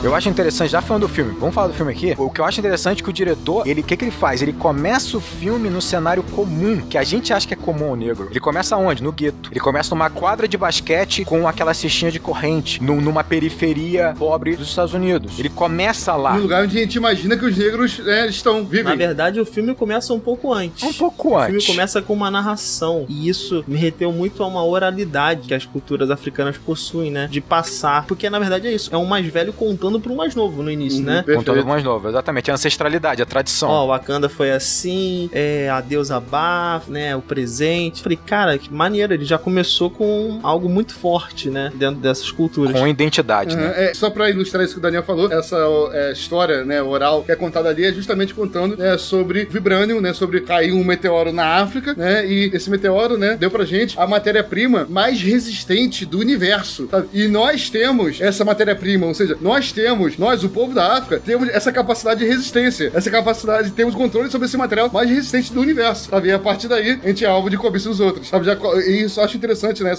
O fato de nesse prólogo frisar bem essa característica, em particular do material. Resistência e resiliência. Exatamente. E o que faz eles se esconderem do mundo. Eu fiquei pensando também, quantas vezes esses grupos precisam se esconder pra sobreviver? E aí é todo esse o exercício do filme, né? Continuarmos a nos escondermos pra sobrevivermos, ou a gente vai mudar esse jogo se expondo, né? É toda a discussão, né? E você pensa, quantas vezes grupos assim de minorias, eles vão ter que guardar, esconder algo valioso pra eles pra não ser ou contaminado ou ser explorado. Aí você pensa, aqui, falta de ousadia, né, de Wakanda, para com isso e tal. Exemplo de todas as civilizações na América aí, né, quando os colonizadores chegaram. Todos, né, tinham metais preciosos, né, sobrou nada de ninguém. A gente quer ter uma parada mais preciosa que ouro e prata. Então, se cuida, irmão, tá ligado? Se cuida. Cara, mas só pra poder colocar uma parada também que eu acho muito legal sobre o Pantera Negra mesmo, porque ele não é um alter ego de um outro personagem. Ele é quase que uma posição naquela sociedade. E isso é muito legal, sabe? Porque você não é aquela coisa de tipo, eu sou um herói. Não, ele não é simplesmente um herói, sabe? Tipo, ele é o rei. Todo o poder dele vem da tradição daquela cultura. É engraçado até isso, né? Porque normalmente o herói tem a identidade secreta dele, né? Ele naquele reino, ele não tem uma identidade secreta dentro do reino, né? Como o Fábio falou, é quase um posto, né? Ele é o rei e Pantera Negra. Só que a civilização é civilização secreta, sabe? Então isso é engraçado porque... E ele representa a civilização de qualquer forma, né? Que é secreta. O Fábio tocou no ponto que eu acho muito interessante. Eu acho que o T'Challa, o Pantera Negra, ele tem o melhor arco de todos os heróis da Marvel, na minha opinião, no cinema. E por que eu quero dizer isso? Eu acho que o que me chega mais perto é o Homem de Ferro, que é o mais interessante. O Homem de Ferro, vocês lembram, ele vai herdar dinheiro e essa verve tecnológica, científica do pai, né? E ele vai virar um playboy, né? Vai virar um cara egoísta, egocêntrico, que produz armamento pro governo americano, né? E que esse armamento é exportado e tal. E ele é forçado a um arco de amadurecimento quando ele é atingido pela própria bomba, uma bomba fabricada por ele, e ele é raptado por um grupo ali paramilitar, né? Que usava armamentos que ele tinha produzido. Então isso força nele um processo de autoconhecimento, de amadurecimento, de falar, caraca, o que eu estou fazendo, né? Ali ele começa a perder um pouco desse egoísmo, de entender não só o preço que ele pagou por essa postura negligente na produção de arma, mas também entender que o caminho não é esse. Só que ele é forçado a esse arco. O arco do T'Challa é muito mais difícil, porque ele não é forçado, é uma escolha. Então assim, ele já é o Pantera Negra. Ele já é, isso desde o início. Isso é importante. Ele já é o rei de Wakanda. Desde o início. Não tem um arco de aprendizado a ser o Pantera Negra, é um arco de aprendizado a ser o rei. Mas não é só o rei. A ser o representante daquele povo. E não só isso, porque a decisão que ele vai ter que tomar, porque o arco dele é entender que decisão ele tem que tomar para Wakanda. E a decisão afeta o Wakanda, que é uma decisão que não foi tomada por centenas de anos. Ele que tem que tomar essa decisão, ele vai tomar ou não. Passa pela imagem do pai, né? Da relação que ele tem com o pai. Passa pela imagem do pai. E ele tem que tomar uma decisão que vai afetar totalmente o Wakanda e o planeta. É uma decisão. Ele não foi forçado. Ele pode falar assim, vou ficar aqui de boa em Wakanda. É um arco muito complexo. Cara, isso que você falou, Rodrigo, agora eu vou discordar um pouco de você, só pra gente não perder a tradição do programa, você tem alguma discordância. Vamos lá. Eu concordo com 90% do que você falou. Eu quero saber dos 10. Exatamente. Acho que em certo grau ele foi convidado a ter esse momento de auto-reflexão como o Homem de Ferro teve, né? O Homem de Ferro, ele foi capturado lá no filme 1, ficou numa caverna lá, né? Refletindo sobre a vida, tal, e teve esse momento de amadurecimento. Aqui no filme, cara, ele realmente, como você falou, ele começa como o rei, né, de Wakanda, ele sendo nomeado e tudo mais, até o momento que ele é confrontado ali, né, com o antagonista do filme, e ele, no filme, ele literalmente, ele morre, sabe, e renasce como uma nova pessoa amadurecida à luz dessas informações novas trazidas, né, pelo antagonista, sabe? Então, assim, da mesma forma que o Homem de Ferro 1 teve esse momento, né, de reclusão na caverna, né, onde ele renasceu ali como Homem de Ferro, forçosamente, né, não por livre espontânea vontade, aqui o Pantera Negra também foi forçosamente, pra mim, morto. Eu concordo mais ou menos, porque eu acho... E vou te falar, como é, eu vou concordar com o Gabriel, só pra poder colocar aqui. Tá bom, então que eu vou discordar dos dois. Porque é o antagonista que atravessa ele com outro pensamento, mostrando, olha, o que tá acontecendo lá fora, sabe? A gente tem que olhar pros nossos irmãos lá fora. É o antagonista que atravessa ele. Não é só o antagonista que faz isso, a namorada também faz. Eu também acho. Tá aberto a... Sim, a namorada também. A namorada solta uma sementinha, mas ele ignora. Outros também fazem. Tudo bem, o Daniel então também concordou que ele tem um arco ali de mudança, né? De qualquer forma. Não, gente, olha só. Todo personagem protagonista precisa de elementos externos pra ajudar nesse processo de arco de mudança. Não, tudo bem, claro. O que eu falei é o seguinte, o Homem de Ferro, o Tony Stark, ele foi obrigado a pensar sobre isso e ele nem passava perto de refletir sobre essa questão. O T'Challa sempre refletiu sobre a questão. Tá, concordo. Ele sempre refletiu. A questão sempre teve presente, né? Sempre teve com ele. O problema é que ele sabia que tinha a tradição vinda pelo pai e o respeito que ele tinha pelo pai e pelo que ele defendia. Tudo bem, vou concordar. Vou falar uma coisa aqui, trazer uma entrevista que eu ouvi dos Racionais.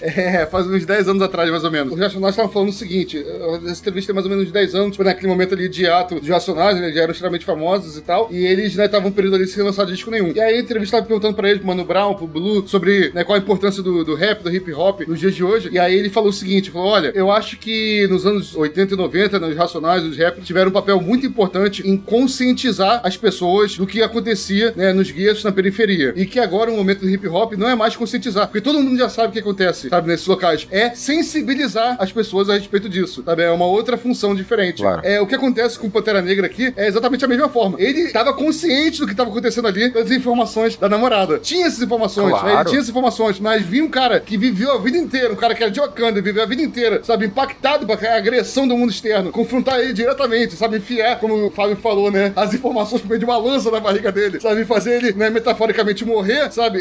Permitiu ele não só estar informado, mas nesse momento realmente se sensibilizar, né, sobre o mundo externo, pra partir daí poder ter suas reflexões. Porra, gostei, Gabriel. Isso eu concordo totalmente contigo, e vou falar uma coisa. Não é de mim que você discordaria, não. É do Mano Brown e do Blue, sabe?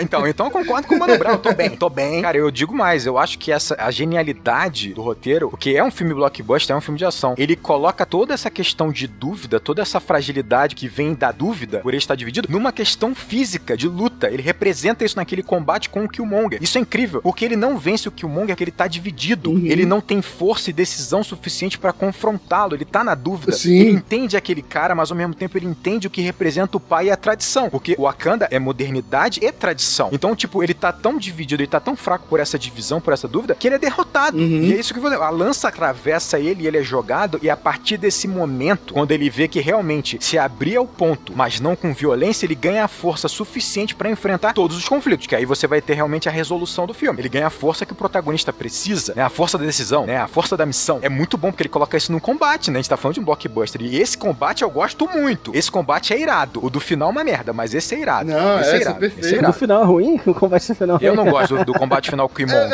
É que a Marvel sempre tem uma tendência a criar umas grandes batalhas no final dos filmes. né? Exato, ali já não é o diretor, são os produtores lá da Marvel. É o cinema de Esses produção. produtores, sabe? E aí eu acho isso desnecessário em alguns filmes. Mas beleza, é ordem, né? Ordem cúmplice, Mas né? eu acho que fica claro, assim, esse impacto, sabe? E pô, esse vilão, ele é sensacional. Não tem como. Você fica até na dúvida, será que esse vilão é que tá certo? Vilão não, o antagonista, né? Será que ele que tá certo? Sabe? É impressionante. Basicamente, cara, o que eu vejo ali como principal divergência do vilão, né, com o protagonista, do Killmonger com Pantera Negra, protagonista do filme, os dois têm o mesmo consenso, né, de que a obrigação de Wakanda, do rei de Wakanda em si, é cuidar do povo, de seu povo, sabe? Só que ambos, pra mim, é esse o principal conflito entre os dois. É a definição de o que é povo, Pantera Negra do rei de Wakanda. Pro protagonista, o povo, né, é basicamente quem vive ali, de fato, em Wakanda. Por isso que muitas vezes eu tendo a concordar com o antagonista, porque pro antagonista, ele estende mais a definição de povo. Pra ele, povo são todos aqueles africanos que estão fora da fronteira, né, de Wakanda e estão sofrendo opressão por outros países. Sendo, né, se você tem cidadãos que estão sob sua responsabilidade em outros países, sofrendo, digamos assim, colocar um conceito ocidental, um conceito europeu, né, sofrendo violações de direitos humanos, sabe? Costuma-se, na cultura, né, ocidental nossa, exigir moralmente que haja uma intervenção, né, em prol do respeito dos direitos humanos. Enfim, pra mim, essa é a principal divergência entre ambos. Só que tem uma subversão muito... Eu posso discordar? Eu só acho que, assim, eles têm essa divergência. Acho que isso é muito a questão da escala, né, do que ele considera povo e o que ele não considera. Mas eu acho também que tem uma diferenciação aí como a forma de agir contra essa opressão. Enquanto um, talvez pela sociabilização que teve, tá tentando ou propõe uma maneira mais diplomática, o outro é mais confrontativo, obviamente. Isso é uma releitura, claro, de Malcolm X e o pastor Martin Luther King, né? Martin Luther King. Perfeito, É uma releitura. Mas aí eu coloco 10% ainda diferente do que o Gabriel falou e do que o Daniel falou. Eu acho que daí tem mais um elemento. Eu acho que o T'Challa, pra mim, ele tem uma fala que eu acho que é muito importante, que ele diz o seguinte: ele acha que o Wakanda não tem o direito de intervir nas outras comunidades, nos outros povos. Então, assim, eu não acho que é só porque ele não considera os outros não sendo povo dele. É que ele não sente no direito de interferir. E ele tem razão nesse aspecto. Ele sabe a condição do negro fora, ele sabe, mas ele se sente também... Quem ele é? Ele é Deus pra interferir na parada? Pra chegar e falar, eu vou entrar aqui e vou definir agora os caminhos que os negros terão agora? Perfeito. Rodrigo, isso que você falou, cara, perfeito, concordo 100% com isso que você disse. Isso que eu falei, cara, pra mim é um pouco de uma visão do filme, mas seria uma visão que não seria de Wakanda, porque, assim, o filme, como um produto, né, da Marvel, um produto americano, né, ele acaba sendo contaminado por visões de mundo, às vezes imperialistas, eurocêntricas, né, ou de necessidade de intervir em outras nações. Mas isso não é algo que aconteceu sempre na história do nosso mundo, é um procedimento que é poucas vezes até adotado, né, na história da humanidade. Normalmente a nação, ela quer cuidar ali do seu, ela não quer sair cuidando, né, dos povos de outras nações. Isso é uma postura eurocêntrica, uma postura até imperialista, uma postura americana, sabe? E a gente exigir que o Wakanda tenha esse tipo de postura é colocar o Wakanda sobre regras que não são do ponto de vista do afrofuturismo, né? Mas o vilão, ele é uma pessoa que cresceu numa civilização americana, sabe? Então por isso ele foi de repente contaminado por esse tipo de visão, por esse sentimento de obrigação. O que eu acho interessante do Pantera Negra, do filme Pantera Negra, é um pouco subverter a lógica do nosso mundo, né? Porque no nosso mundo real, em que a gente vive, né? Em que a gente costuma ter normalmente os Estados Unidos julgando, né, sobre os direitos humanos nos outros países, né? E escolhendo se vai invadir ou não aquele país. país, né, com a desculpa oficial ali. Sabe que no fundo é petróleo, mas com uma desculpa oficial ali, né, tipo, violação de direitos humanos naquele país. Vamos intervir porque aquele povo não pode ficar oprimido. Aquele povo precisa de democracia e nós precisamos de petróleo, né? Normalmente, assim, os Estados Unidos costumam ter esse papel na história. Aqui, eu achei muito louco, muito interessante como é que o filme do Pantera Negra subverte isso, porque o Wakanda, ela tá na hierarquia ali dos povos acima dos Estados Unidos. A mais desenvolvida, né? E os Estados Unidos é julgado como ele costuma julgar os outros. Com essa visão, tipo, nos Estados Unidos tem negro sofrendo violação de direitos humanos. Olha só, vamos invadir esse pessoal aí, porque esse pessoal é bucha. Ela tá fazendo merda, vamos invadir eles, como os Estados Unidos faria com outros povos, sabe? Eu acho muito louco colocar os Estados Unidos sobre essa ótica. O Gabriel acabou de falar, tem duas questões aí que me veio à cabeça quando o Gabriel falou de petróleo, né? O diretor do filme, eu vi uma conversa dele com outros produtores, Ryan Coogler. Ele assimila o vibranium que existe em Wakanda a um mineral chamado coltan, que ele é muito valioso na atualidade, que ele só é encontrado no Congo. Então tem toda uma dinâmica aí, porque esse mineral ele é utilizado para componentes eletrônicos. Então ele tem um valor muito alto na atualidade. Então ele fez esse contraponto. Quando o Gabriel falou do petróleo aí, eu lembrei da fala dele. E também dessa intervenção de Wakanda em outros locais. Primeiro, começa com uma intervenção dele pra informar a ex-namorada, né? A personagem da Nakia. Ele faz uma intervenção na Nigéria, e aí é bem legal porque... Legal não, né? Mas é uma referência muito clara ao rapto de mulheres promovidos pelo Boko Haram, uma célula terrorista, um grupo terrorista, né? Que atua na África. E aí ele intervém, né? E eu acho muito legal como a solução dele pro problema é uma, e a das mulheres que estão naquela situação é outra. Que já remete a uma outra coisa desse filme, né? Que é um afrofeminismo. Ele tá lutando contra todo mundo, e aí o último é um garoto. E aí ela simplesmente fala, pô, não, isso é um garoto, você não tá vendo?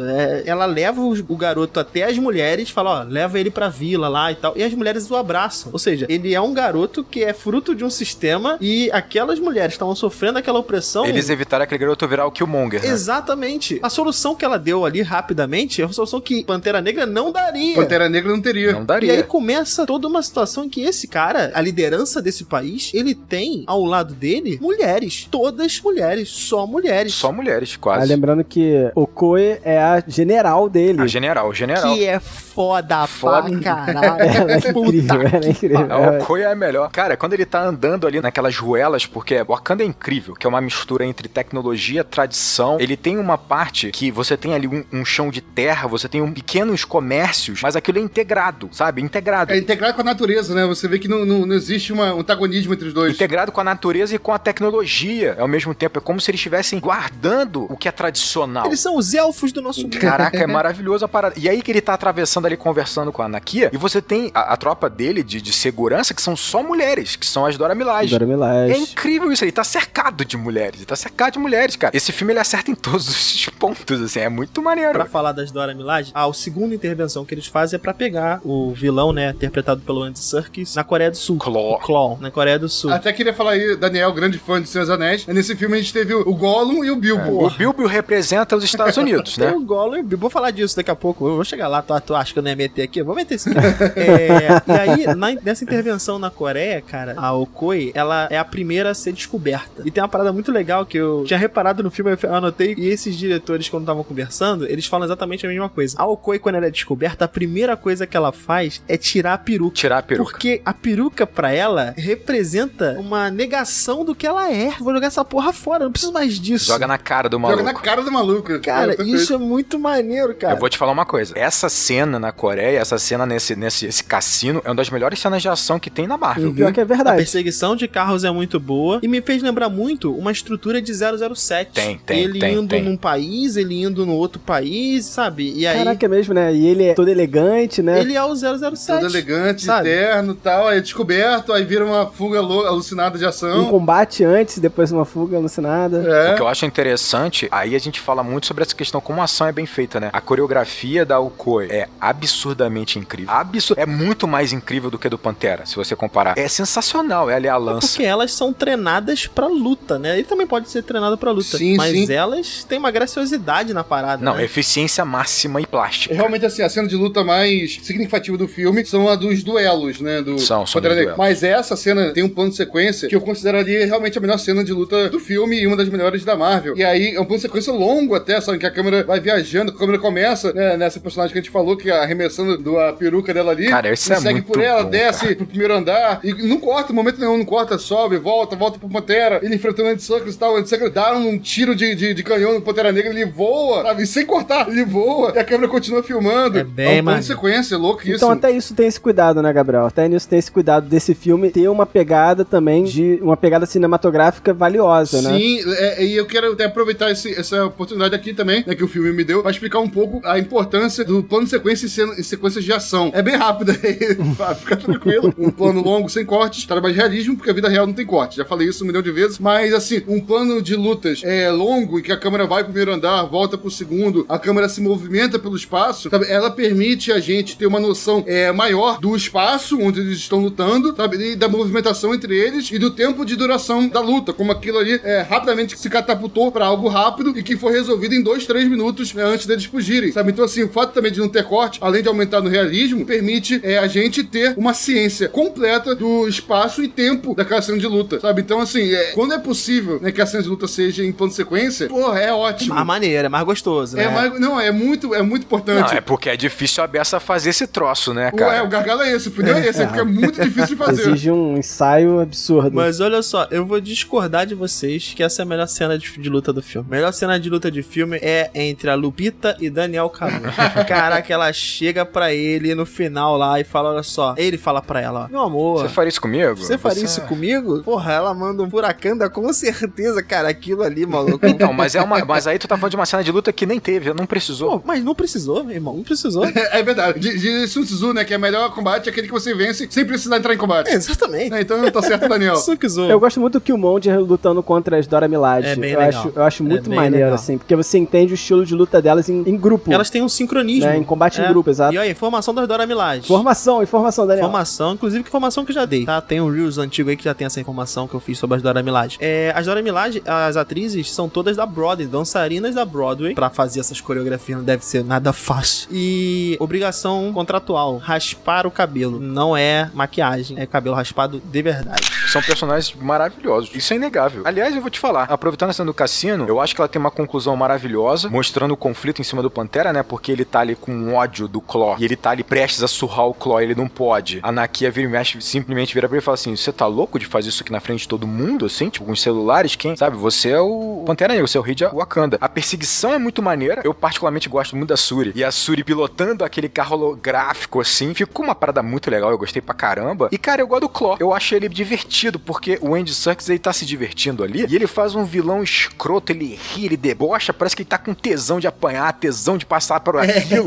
O personagem do Michael B. Jordan, ele é um antagonista. E o Andy Serkis não, ele é vilão mesmo, ele é vilão. Vilão. Ele é vilão, ele tá se divertindo de ser vilão. Eu gosto de ser vilão. E aí vale um ponto, ele passa todo o filme, quando ele tá nessas cenas, ele tá debochando e rindo. Ele ri do Pantera Negra, ele ri de tudo, porque ele sabe que de alguma forma tem um certo controle. Então ele sabia, por exemplo, que o Pantera Negra não mataria ele naquela condição ali, sabe? Quando ele é preso, né, ele fica na delegacia lá, ele sabe que simplesmente não vão apagar ele, a CIA não vai apagar ele, não é uma parada assim. Então ele tá debochando, ele tá rindo, ele entende o contexto. Agora, quando ele é pego pelo Killmonger, ele não ri mais, ele foge sem rir, no desespero, tipo assim, aqui eu sei que eu posso me ferrar, que o contexto é diferente. Cara, o Killmonger, ele passa uma ameaça. A cena do museu. A cena do museu é muito legal, porque ele chega pra... Eu acho bem legal, E aí, eu só marquei isso da cena do museu, é tudo legal. Tudo é legal. Mas a melhor coisa é, a especialista em cultura africana é londrina e não sabe nada. Ou seja, é mais uma visão do colonizador sobre o colonizado, né? É óbvio. E aí ele tá mostrando, ó, tu não sabe nada da gente, né? Isso aí tava em tal lugar, mas foi levado pra lá, isso, sabe? Não, e desde que eu entrei aqui, vocês estão me vigiando, mas você não tomou cuidado com o que você está bebendo.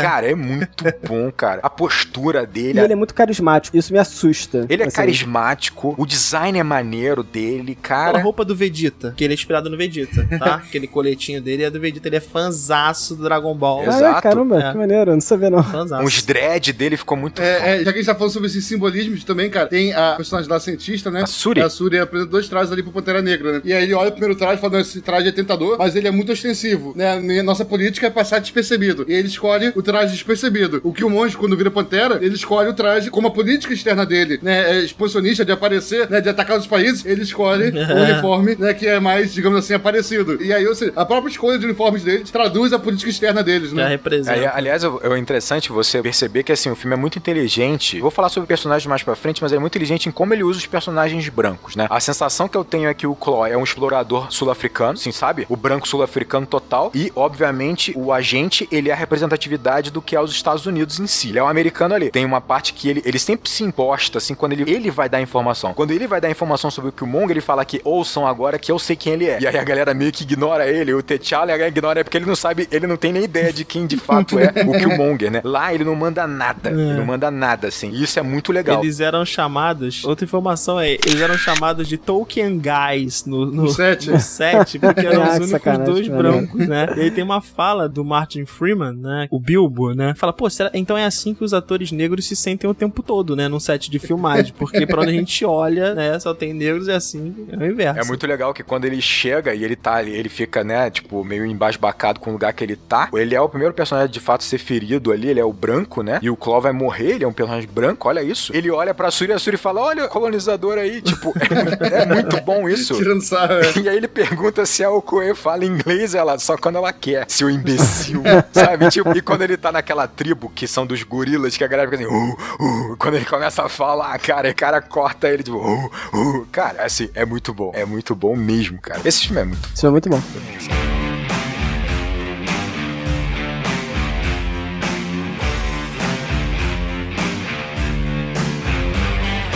Cara, sabe que eu tinha uma dúvida, e eu sempre fiquei pensando nisso, se Pantera Negra tinha sido inspirado no Partido dos Panteras Negras. É natural a relação, né? Não tem como. Eu acho que de repente é o nome, né? Então, aí, cara, eu fui pesquisar pra tentar descobrir, né? Porque, pô... O Stanley diz que não. O Stanley diz que não, né? E, na verdade, o Pantera Negra, ele aparece pela primeira vez, acho que no quadrinho número 52 do Quarteto Fantástico. Isso a gente tá falando em 1966, né? Se eu não me engano. Um pouco depois do que uma parada que aconteceu, que foi uma longa caminhada, uma marcha que aconteceu, né? Que era um protesto em Memphis, no Mississippi, que foi feito por um cara, que era o Stokely Carmichael. Esse cara, né, na verdade, era um ativista que tava fazendo essa caminhada, o ativista foi ferido, e aí esse Stokely Carmichael, ele deu continuidade a essa marcha, né, na ausência do primeiro ativista, Meredith, e várias pessoas foram se juntando e tal, beleza? E foi quando surgiu o Black Power, né? Tipo, que é quando ele fala, tipo, agora a gente não vai mais dizer sobre liberdade, a gente vai começar a falar sobre Black Power. E parece que nessa caminhada ele tinha um símbolo, né, de uma Pantera Negra com ele. E foi os dois, tanto o quadrinho,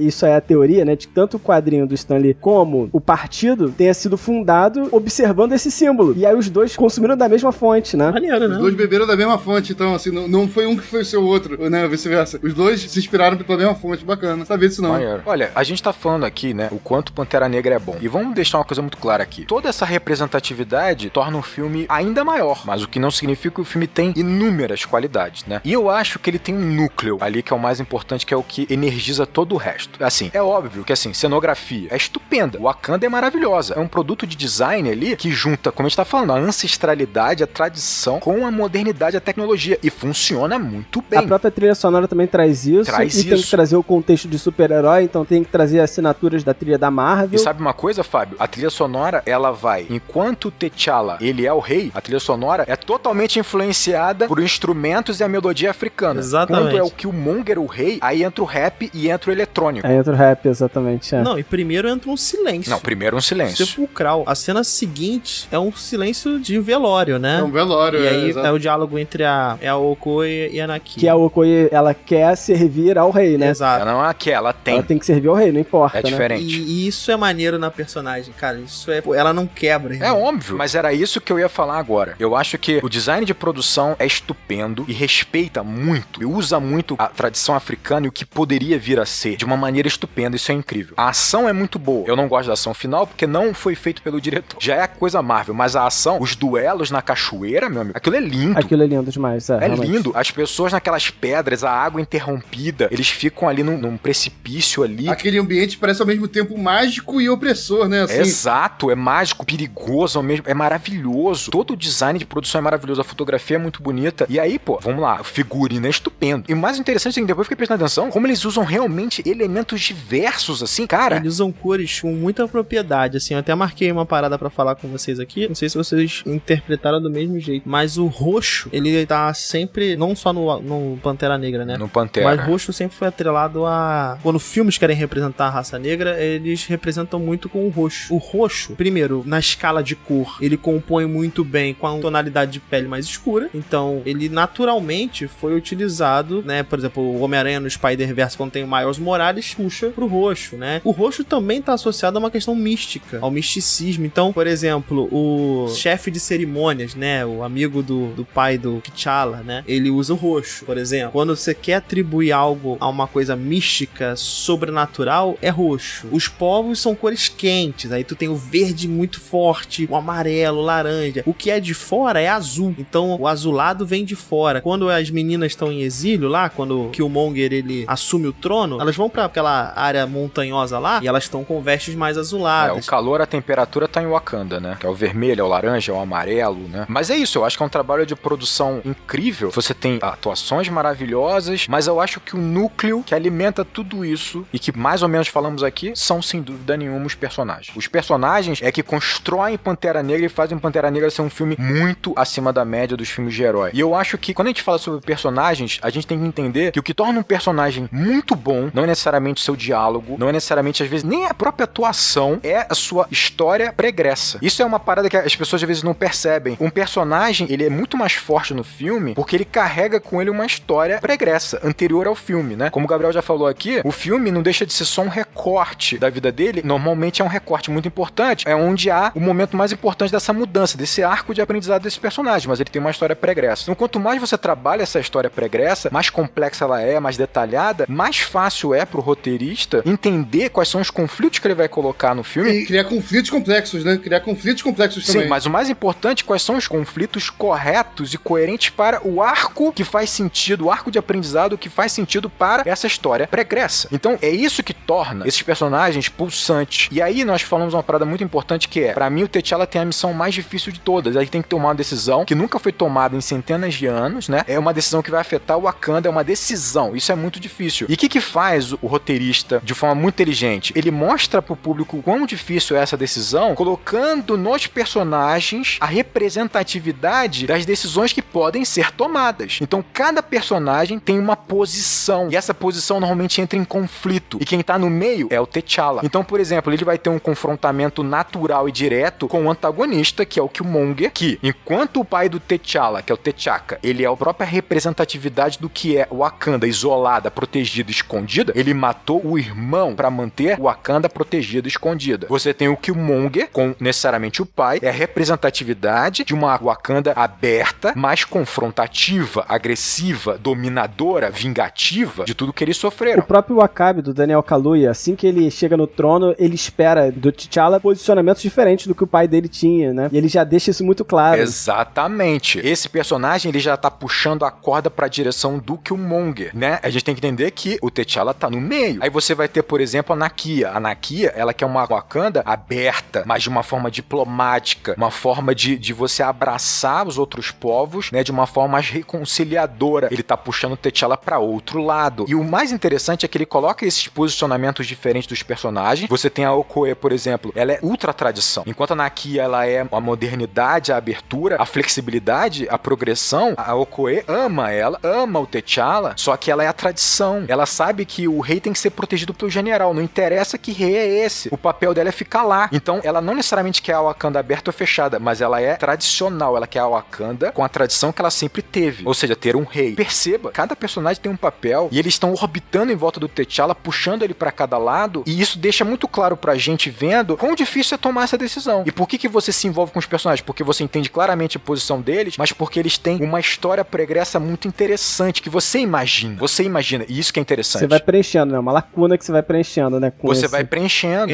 Rompem com essa história pregressa numa necessidade de roteiro, né? Em nenhum momento isso acontece no filme. Eles parecem existir de verdade, aqueles personagens, né? Tridimensionais, assim, sem dúvida nenhuma. O Killmonger é o mais claro porque nós vemos a história pregressa dele, nós temos lapsos dessa flash dessa história pregressa, ou seja, ele é produto da violência que ele sofreu lá fora de Wakanda. Isso gera nele a vontade de vingança, né? De emancipação. missão. Mas se você for... A gente entende a Okoye. Ela nasce numa sociedade tradicional, ela tem disciplina, ela tá ali pra proteger Wakanda, e o Wakanda é representada pelo rei. Essa é a função dela. Você percebe claramente isso. Ela casou, ela ama o marido dela, mas ela percebe que o marido dela não vai ficar entre ela e o Wakanda. Tipo, cara, a gente tava falando sobre conflito, né? Perceba como é interessante. O Killmonger, quando ele tem a namorada dele entre ele e o Wakanda, a missão dele, ele mata ela. Então, olha como é interessante. Se você não entendesse o Killmonger, você olharia ele matando aquela mulher e falaria, é só um vilão fazendo maldade. Quando ele mata ela e você entende essa história pregressa, você entende, você não concorda, mas você entende que no primeiro momento que ela foi um empecilho para que ele alcançasse a missão dele, que ele tem como vida, que ele se treinou para aquilo, ele se entregou completamente, ele sacrificou ela. Você entende, não concorda, mas você entende por quê? Porque a história pregressa dele é muito bem feita. É legal que o Killmonger e o T'Challa, eles vão buscar esse posicionamento diferente ao longo do filme inteiro. E no final do filme eles estão no mesmo ponto. Eles alcançaram o mesmo local e percorreram caminhos diferentes. Né? Eu acho até significativo isso que você falou, Daniel. O fato dessa luta final, duelo entre os dois, ser meio que uma linha de trem, sabe? Assim, que cada um deles percorreu, né, um percurso, e no final eles se encontraram nesse ponto ali. O Wakanda tem que se abrir. Exatamente. Só que são formas diferentes só. Tipo, pra mim, o como o personagem do T'Challa, ele é complexo, e aí é interessante, porque ele é um personagem mais sisudo, entre aspas, de todos, fora o Killmonger, né? Ele é mais sério, é mais fechado, mais compenetrado, a missão dele é muito pesada, mas o humor do filme tá em volta dele, o que torna ele mais leve. A Shuri torna o T'Challa mais leve, a Nakia torna ele mais leve. Claro, o Chadwick, ele é muito carismático. Eu vi o filme com aquela perda desse ator, com a perda de um ator que seria gigante, e ele é muito carismático, além de ser um ótimo ator. Mas são esses personagens que também são muito carismáticos, que alimentam ele e você fica mais identificado. Nossa, eu revendo o filme hoje, cara, me deu uma tristeza em alguns momentos, porque o filme às vezes traz um tom, sabe, de esperança do novo reinado. Viva o novo rei, sabe? Como vai ser esse novo reinado? E a gente sabe que esse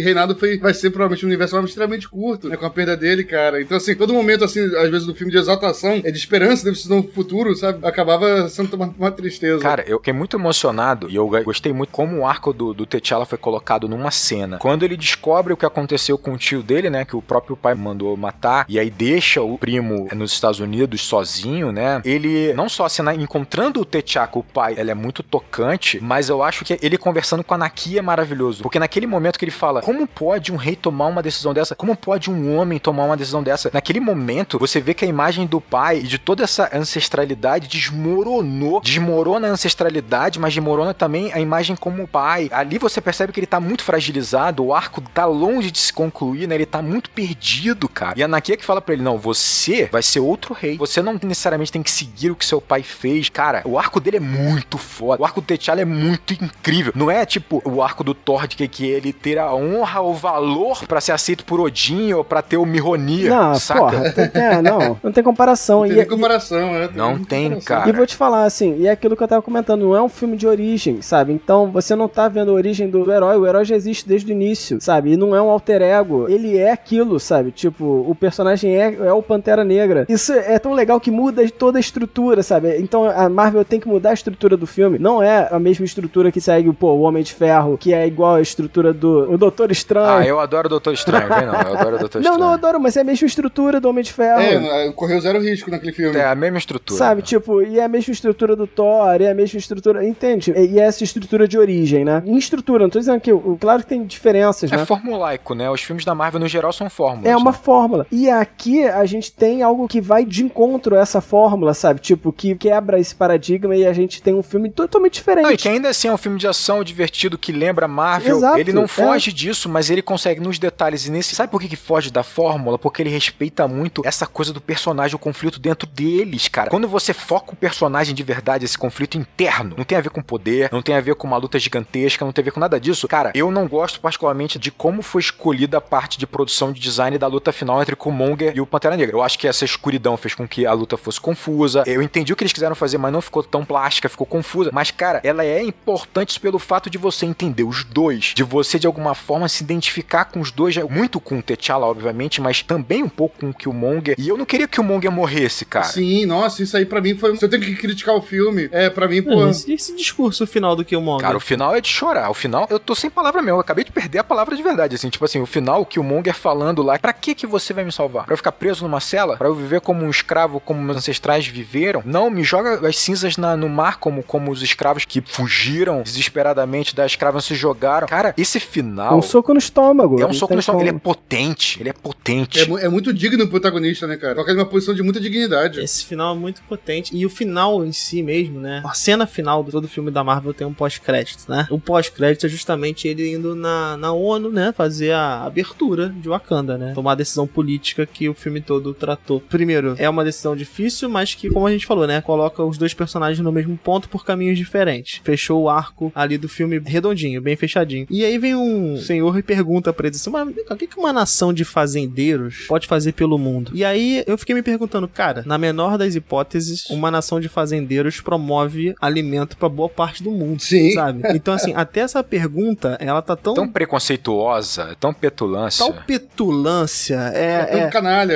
É canalha. Acho que o Gabriel também. E aí tem um sorrisinho de canto de boca ali, que ali aquela imagem, pra mim, é a imagem do Chadwick, assim, é aquela que eu guardo, assim, aquele sorriso sarcástico que, porra, olha o que esse cara tinha pela frente, cara. Mas com muita elegância. Tipo, é isso, esse é o T'Challa. É um 007, cara. É muito legal. É o T'Challa, cara. Tipo, o T'Challa, ele é o personagem maravilhoso. Cara, é assim, e se você quiser ver uma interpretação incrível do Chadwick Boseman, cara, veja a voz suprema do blues. Incrível também. É muito boa. Muito bom. Completamente diferente disso. É uma coisa de louco. Assim, então eu sei que... Pô, eu queria que ele tivesse ganhado o Oscar de melhor ator por a voz suprema do blues. Não tinha como ganhar do Anthony Hopkins. Eu sei, mas, pô, a gente tem aquele desejo, né? É porque tu não viu o pai ainda. Quando tu vê pai, tu não vai perder esse desejo. Ainda não viu o pai, mas... Não vai ter dúvida. Tudo bem. Mas é porque ele tem um monólogo no filme que é uma coisa de louco. Então, se você quer ver mais do Chadwick, cara, assista esse filme que é uma coisa incrível. E pra tentar resumir aqui o filme, que é sobre representatividade, tentar fechar de alguma forma, nessa entrevista que eu vi com os diretores, eles falam uma coisa que pra mim ficou muito forte, assim. Eles falam o seguinte, pô, a gente, ao longo da nossa vida, a gente foi ensinado a odiar o que nós somos. A gente não se reconhece na TV, a gente não se reconhece na arte, na literatura. Quando a gente vê algo que remete a nós, isso é tido como feio. E o filme, né, o Pantera Negra, ele te deu uma outra imagem, né? Ele te deu uma visão de um mundo diferente. E aí, a frase que me marcou muito nessa conversa foi, cara, que depois de você ter uma visão do que pode ser, ninguém tira essa visão de você. Você teve uma visão do que poderia ser um mundo diferente do que aconteceu, faz com que você possa brigar por ele, né? E aí,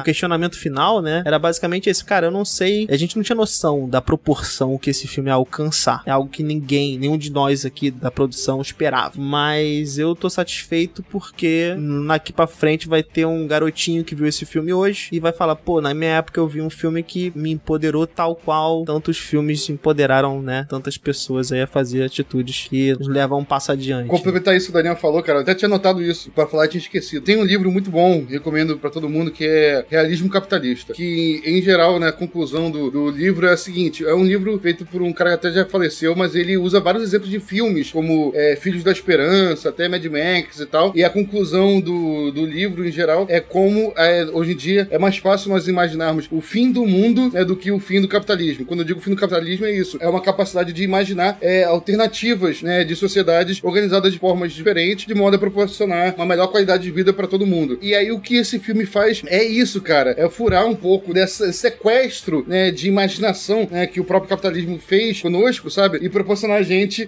por meio desse afrofuturismo do filme, né, como o Daniel relatou muito bem aí, as pessoas a sonharem com sociedades, de repente, mais justas pra todo mundo, sabe? Então, é isso que o filme fez, devolver às pessoas a capacidade de imaginar e sonhar, sabe? Só por isso o filme já é extremamente importante. Esse delírio comunista do Gabriel Não falei nada de comunismo aqui, não. Não falei nada de comunismo, não, pô. Mas também não tem que ser fã de capitalismo, não.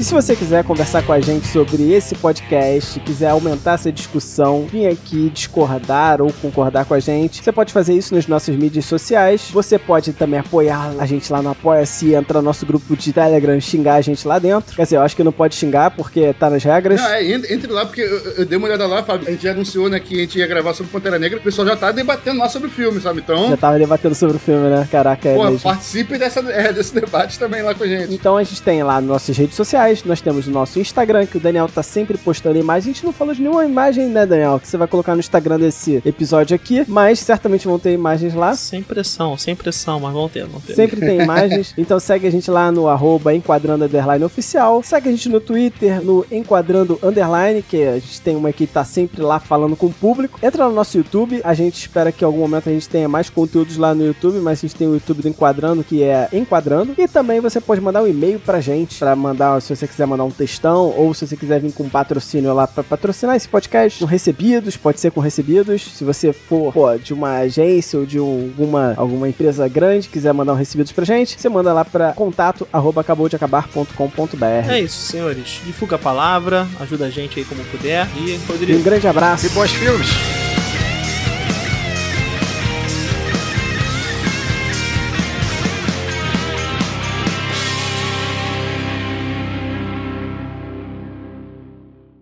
Você segue o personagem principal, sabe? Tipo, beleza. E quando você tem, por exemplo, o que eu gostava muito, aquele desenho antigo do X-Men, que agora a Marvel vai fazer algum joguete aí com a Netflix, não sei o que vai ser. Não, que joguete, tu tá loucaço. Nem sei o que vai acontecer. Vai ser uma animação nova, cara. Tá por dentro. Tu vê como eu tô por dentro. Chamado de X-Men 97. É um desenho, numa nova temporada do desenho. Eu falei Netflix, nem Netflix. Corta isso, Marcelo, eu tô doidão. Eles têm o Disney Plus, cara, ele não precisa do Netflix. É mesmo, quem vai fazer isso na Netflix? Eles têm Disney Plus, né? Não, tô doidão. Tá todo errado. Fábio, eu posso falar um pouco sobre esse MCU respondendo essa pergunta do Rodrigo, só que aí vai ser um discursinho compridinho, porque eu vou contar a história, essa história assim, de como surgiu o MCU e por que pra mim a MCU virou o que é hoje, tá ligado? Não se esqueça que o podcast é de Pantera Negra, hein? Não, tá. Mas tudo bem. Bom. Pedi permissão pro Fábio antes aqui. Rápido, te dou 1 minuto. Porra. Não vou conseguir 1 minuto, não. Não, a Jennifer entrou aqui, aí tá. A Jennifer levou meu celular, minhas anotações com todas nele. Tinha que ter mandado pro e-mail teu aí, cara. Manda um drive, qualquer coisa. Pega lá. Pera aí. Manda ela te mandar. As minhas anotações estão no celular. Quando terminar aí, me... Pega. Tá, mas vai falando aí. Se eu precisar da anotação, eu falo. Tá, tudo bem. A gente tinha a figura do Jim Kroll. Isso. Ainda nessa época, né? Que Não, era eu vou falar dessa parada agora. Tá, vai chegar lá, então... Eu tava nessa. Consegue. Eu vou falar dessa parada agora. E aí, cara, assim, a gente vai ter... Só pra vocês terem uma ideia... Estamos perdendo o Fábio, hein? Estão perdendo o Fábio. Perdemos o Fábio. Não, é Márcio. Não, o Fábio tá ali, ó. Não, o Fábio aí tá quase cochilando. O Fábio também.